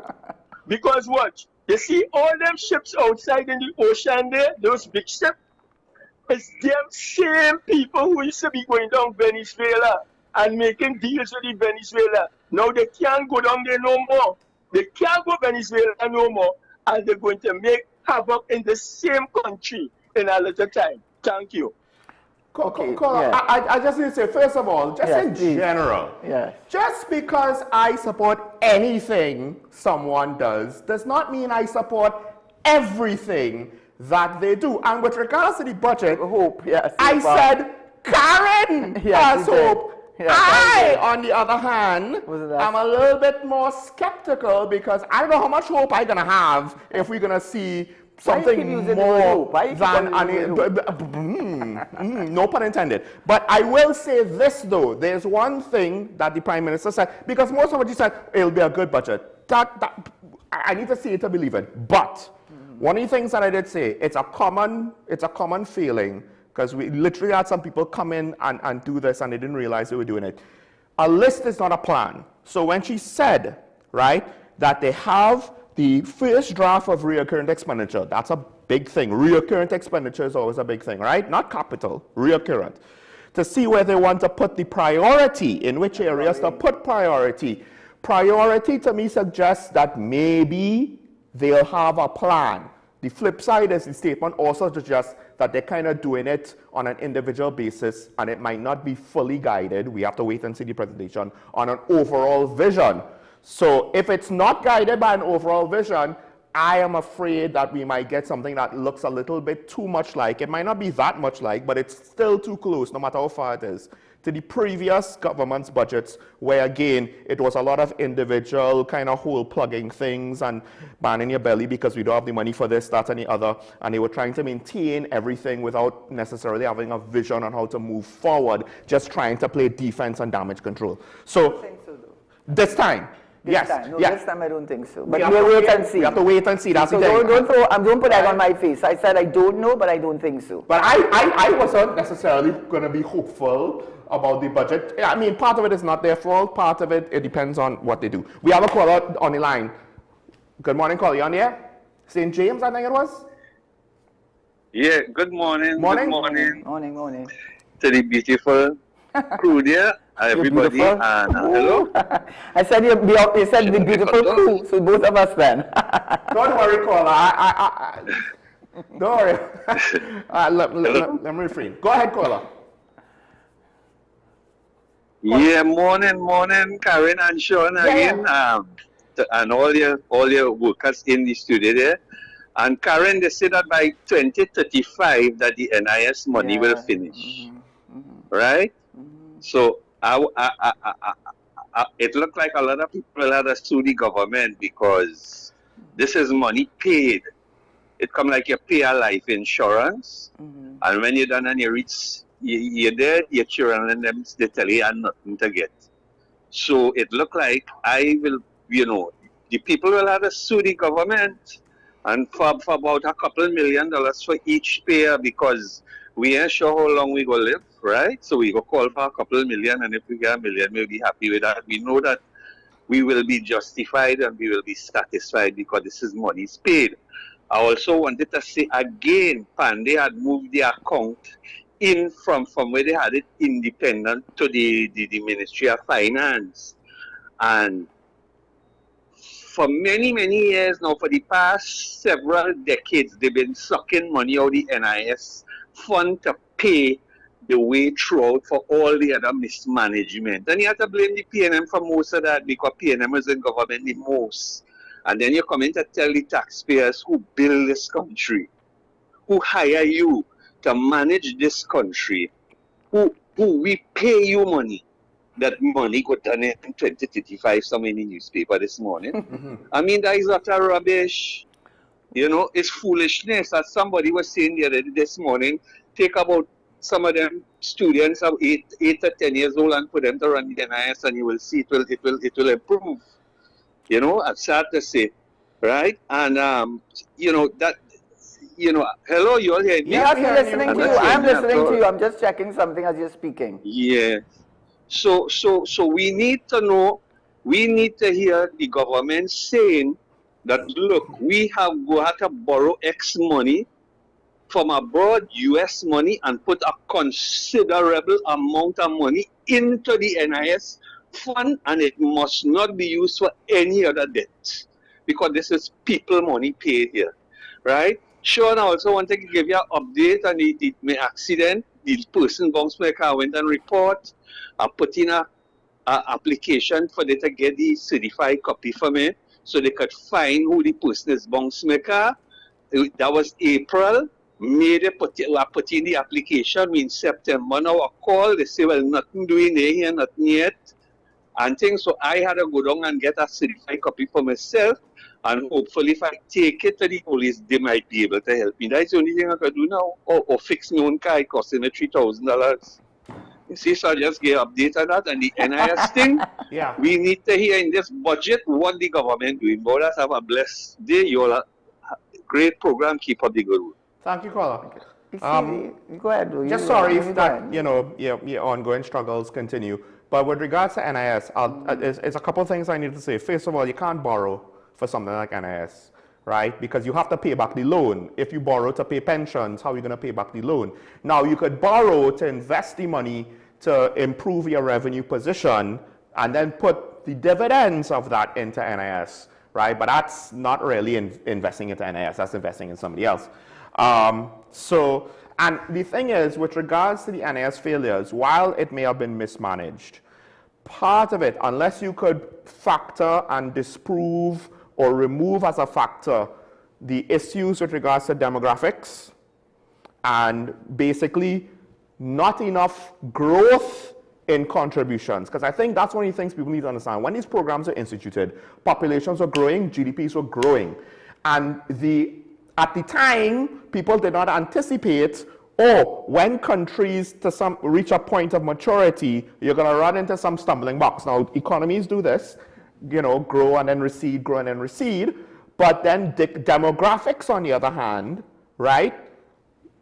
Now, a lot of the major economies in the world are watching their populations. When, you know, at the time when these things were started, they were concerned that one of the problems in the future would be overpopulation. Now, even China, seemingly, is not worried about overpopulation, right? So, much less the rest of us.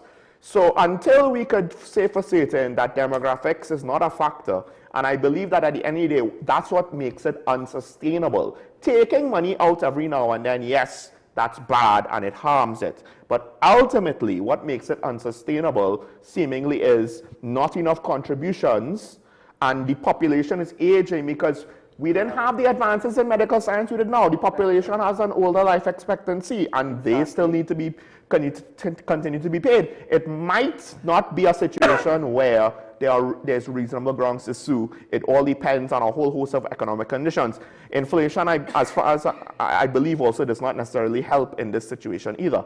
We do have Kuv on the line, and if you want to... You did a good job. The only thing you perhaps should have mentioned, and I'm going to get a coughing fit, is the population, the younger population, they're not having as many children. Oh, right. And so what is happening there? So you're not seeing, so what people, and when the NIS, it's a problem all over the world, you know, it's not here only, you know, it's all over the world because you're seeing an aging population for what the reasons that Sean said, and at the same point in time, the younger population who you suppose would have kept it going, they are having less and less children, and so there are less and less contributions to keeping the NIS afloat. And when the employment rate and workforce participation. And when the NIS was enacted in Trinidad, they were able to do well because at that time, the balance between the working population and those who were ready to retire, it wasn't that great. I have to stop. Okay, caller, good morning. Caller, good morning. You on here? Yeah, morning. Morning, Karen. I want to get something for that call you have. And also, Mr. Sean. Yes. Mr. Sean, what the gentleman say, you're biased. But that is not what call to talk about. Calvin, you remember when UNC came into power, they bought a building, this is one by Roti there, or corner Katie's Road. It was an Indian place to sell roti. The UNC buy that with the NIS money, and when they're done, they sell it back to one of their friends, where that money went. And remember, the population now, we don't have much young people to do it, to pay. So what I'm saying to you now, Sean, also I need you to cut your hair, because I don't like to look at my boyfriend looking dirty. Cut your hair, please. Right? Cut your hair. Oh my God. And that follows from your, madam, and that follows from your very intellectual contribution. Sean, cut your hair. Yes, Sean, he take care and cut his hair. He's looking vagrantly now. Oh my gosh, you're going too far, you're going too far, you're going too far. Listen, I want to hear cough next year for you, Karen. Okay, thank you. Thank but you. I want to talk about the budget that we can't get a date. And I want to ask you, Karen, what Sajiwan Ali do to get a medal? Sorry, what was that? Sajiwan Ali. What she do to get a medal? Because I know you know about it. When I think she has made a contribution, to be fair. What contribution she made? No, but then you don't read her, she's been on, I mean, I can remember, for one, when she said with the issue of devaluation, she was the first person I heard say that one of the reasons why you shouldn't is because if you think you're going to make your goods more competitive in non-energy sector, it probably won't happen, because so much of the machinery and inputs into creating these manufactured goods have to be imported, and therefore devaluing the dollar is going to make the cost of producing those same goods more expensive, and therefore the competitive advantage that you're looking for, you don't have it. I don't think I could support you with that. I think, this is my view, I think Dr. Trevor Hussain, I think Dr. Sajuan, I don't think she carries the alley anymore for whatever reason. Right. Dr. Sajuan, Professor Dr. Hussain, I think Professor Carl Theodore, in relation to health economics, there are people who have definitely made a contribution. There's one other name I was thinking of, Justin Ram, Dr. Justin Ram. Those are the names that I think of personally that I feel have helped me to have a better understanding of our economic landscape. And the professor that got it? Who's that? I can't remember his name. Not the three of them got it. Oh, you mean Sarwed Kajo? Well, let's not talk about that. I mean, no, not talking about Justice Mr. Ramchan? Yes. Dr. Ramchan, Ken Ramchan? Good choice. Yes, and I know him personally and the family personally. I work with him. Okay, very good. And we had a good working relationship. Yes, very gentle. So what's country? What we want for country? Very he know good. what he wants just as I did when we worked together. Very good. I say congratulations to you, sir. And to you, Karen, don't forget to see about that cold. Okay. And Sean, go and comb your hair. Right. Of course, but she loves you. Thank you, caller. Yes, that's a love there. That's a love. Our haircut is in the works. We do have a comment on this same NIS issue. If we could take the comment quick. They say money will finish. Also, money was used from the NIS account to pay other debts. Yes, I understand that might have happened, but those are not recurring expenditures. A lot of it is with regards to the recurring issues on revenue and okay. Hold on. So Karen might have to leave us for a bit, but we'll have one call and then we close out the show. Mr. San Fernando, morning. Morning, Sean. Morning, Karen. Morning. Let me first say, Sean, as producer of the show, you need to have your guests need to have a bottle of water at the side, just in case they have some dry throat issues that they can deal with it on air. Well, yeah. So next time I expect to see a bottle of water on the side. Now let me say this about Mr. Tanku. I am so disappointed with that bill that he brought there. Let me say why. This issue with the trying to give the inland revenue more teeth. It is right. It was right there with the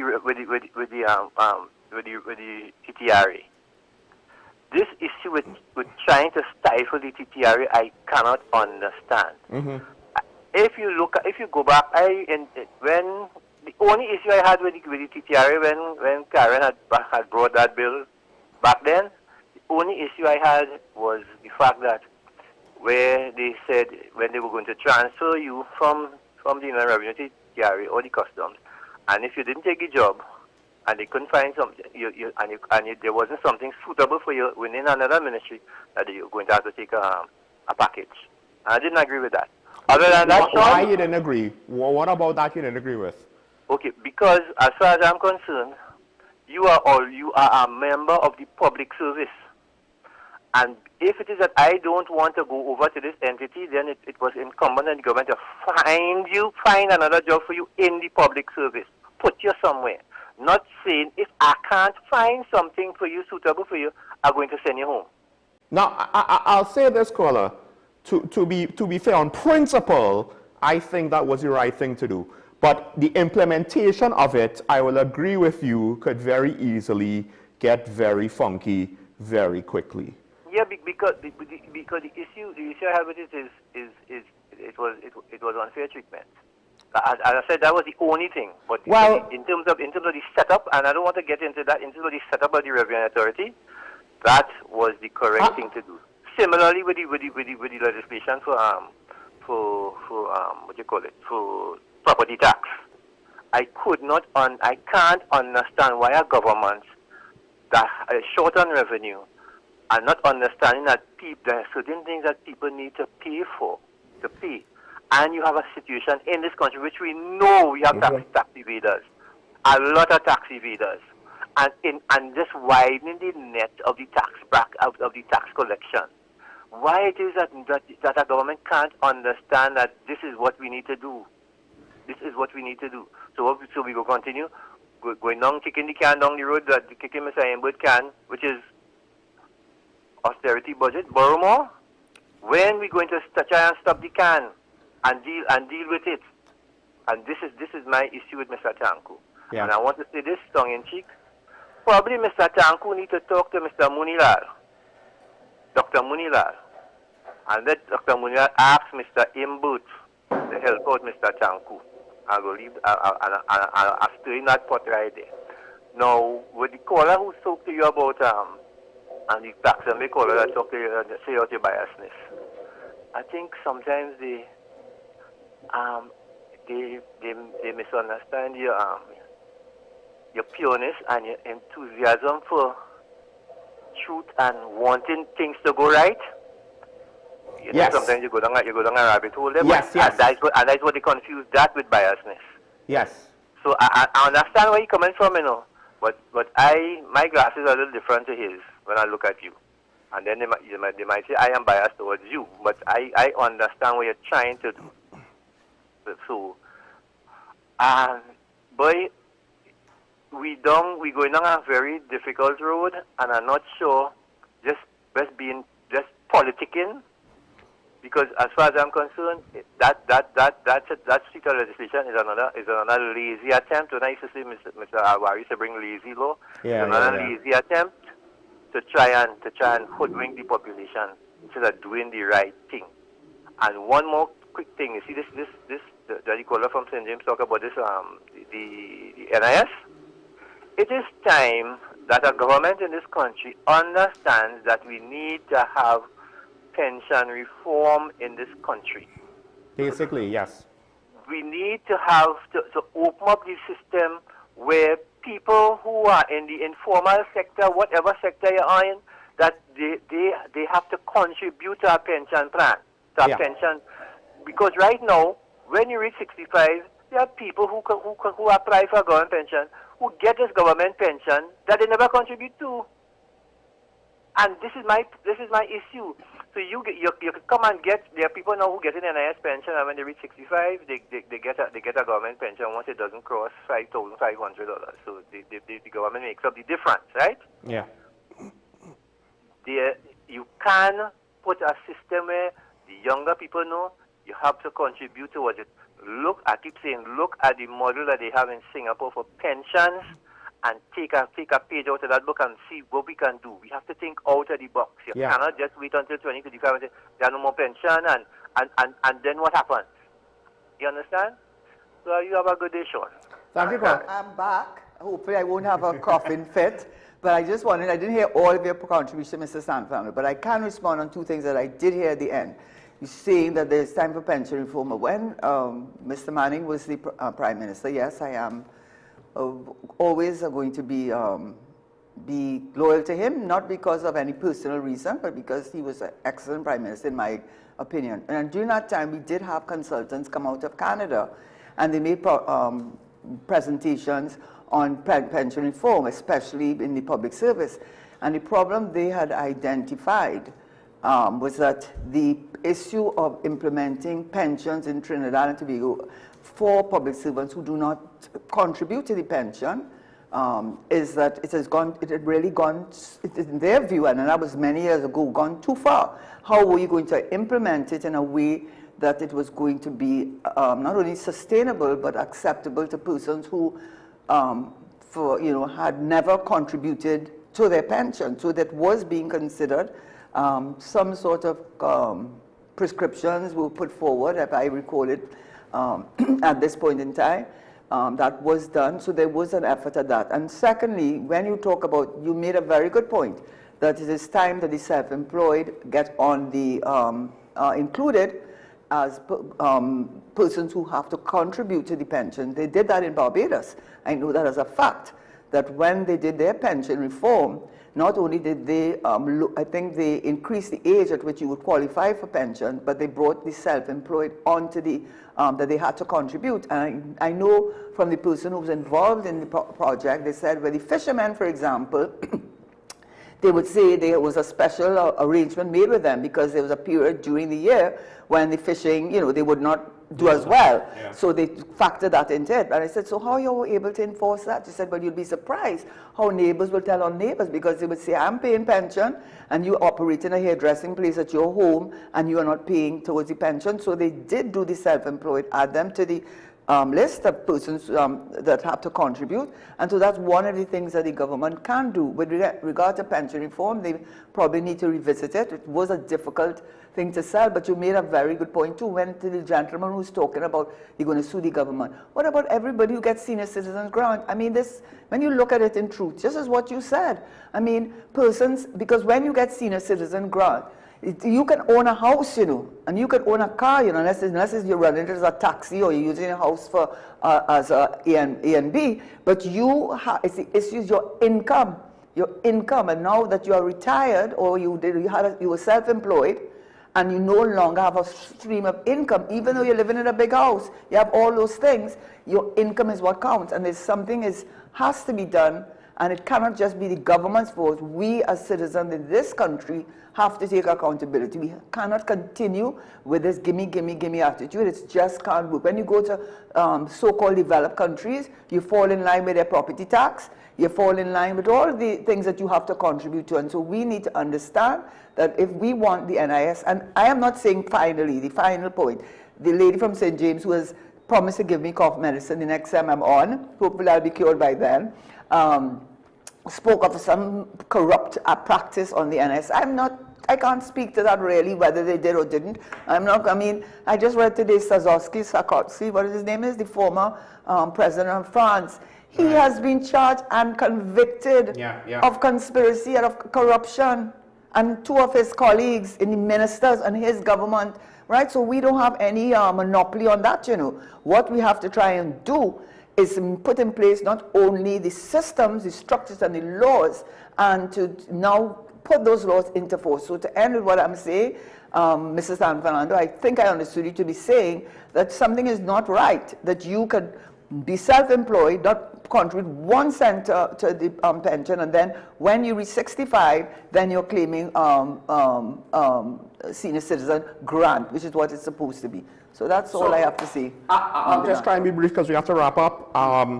Yes, some of these things, it's very easy to be prisoners of the moment and blame the current government and the previous government. Some of these practices are long-term things. It's almost institutionalized in our political environment. Let me put it that way, right? To some extent, the public service may or may not also engage in these things in various ways at their level, in support of the politicians, for their own ends, what have you. And that also perpetuates the fact that this is systemic.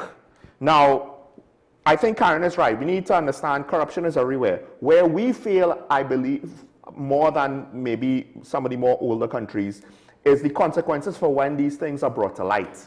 Because what happens is when these things are brought to light, what happens? Well, you may or may not get arrested, then you may or may not get charged, then you may or may not be taken to trial, and then the trial may or may not actually conclude. Right? And then in some cases, you end up suing the state for money because technicalities, you were unfairly treated somehow. Right? Can't prove that you broke the law. And the thing is, so with regards to the NIS stuff, I get that. You could say similar things for the Heritage and Civilization Fund, etc., etc. How these things are used, what they're used for, and part of it is you could put all of the checks and balances in place, but some of it is just bad policy decisions, or at least technically it could appear like bad policy decisions, in that it's very difficult to get them out of practice. Right? Because ultimately that's what it could all be. And if we reward bad policy decisions with re-elections, then it will continue. And it looks like a bad policy decision, it might be corruption underneath, right? We can't prove it otherwise.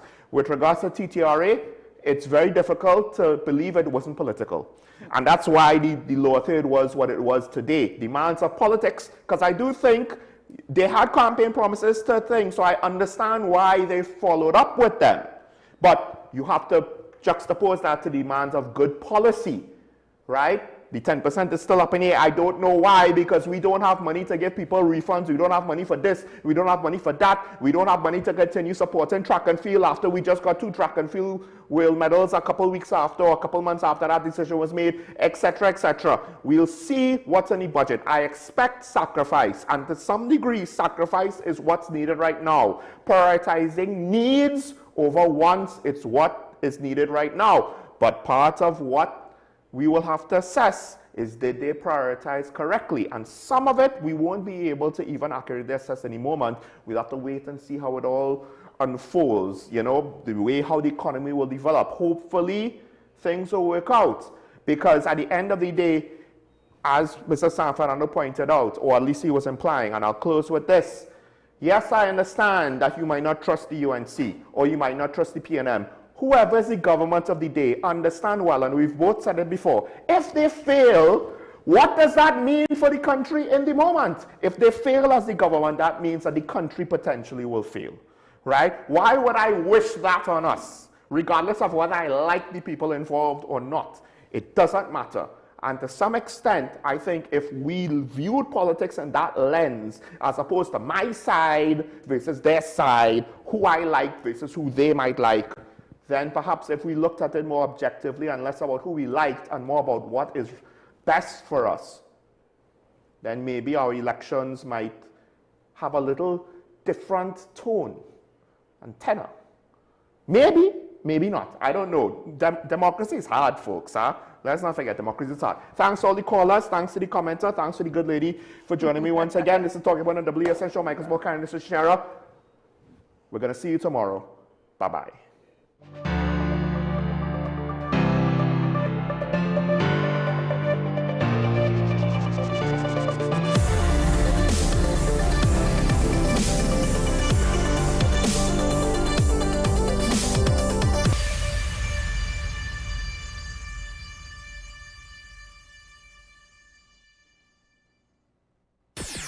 WESN.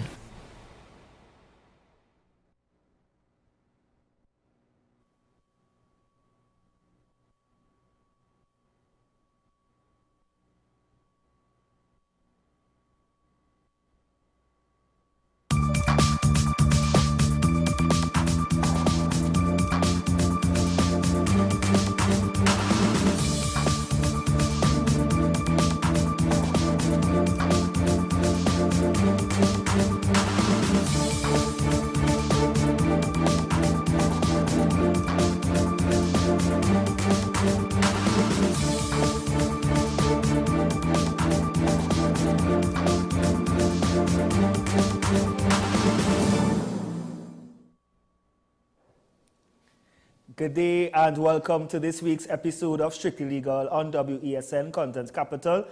I am back. Thanks for watching. Thanks for continuing to support Strictly Legal. Thanks for continuing to support WESN Content Capital.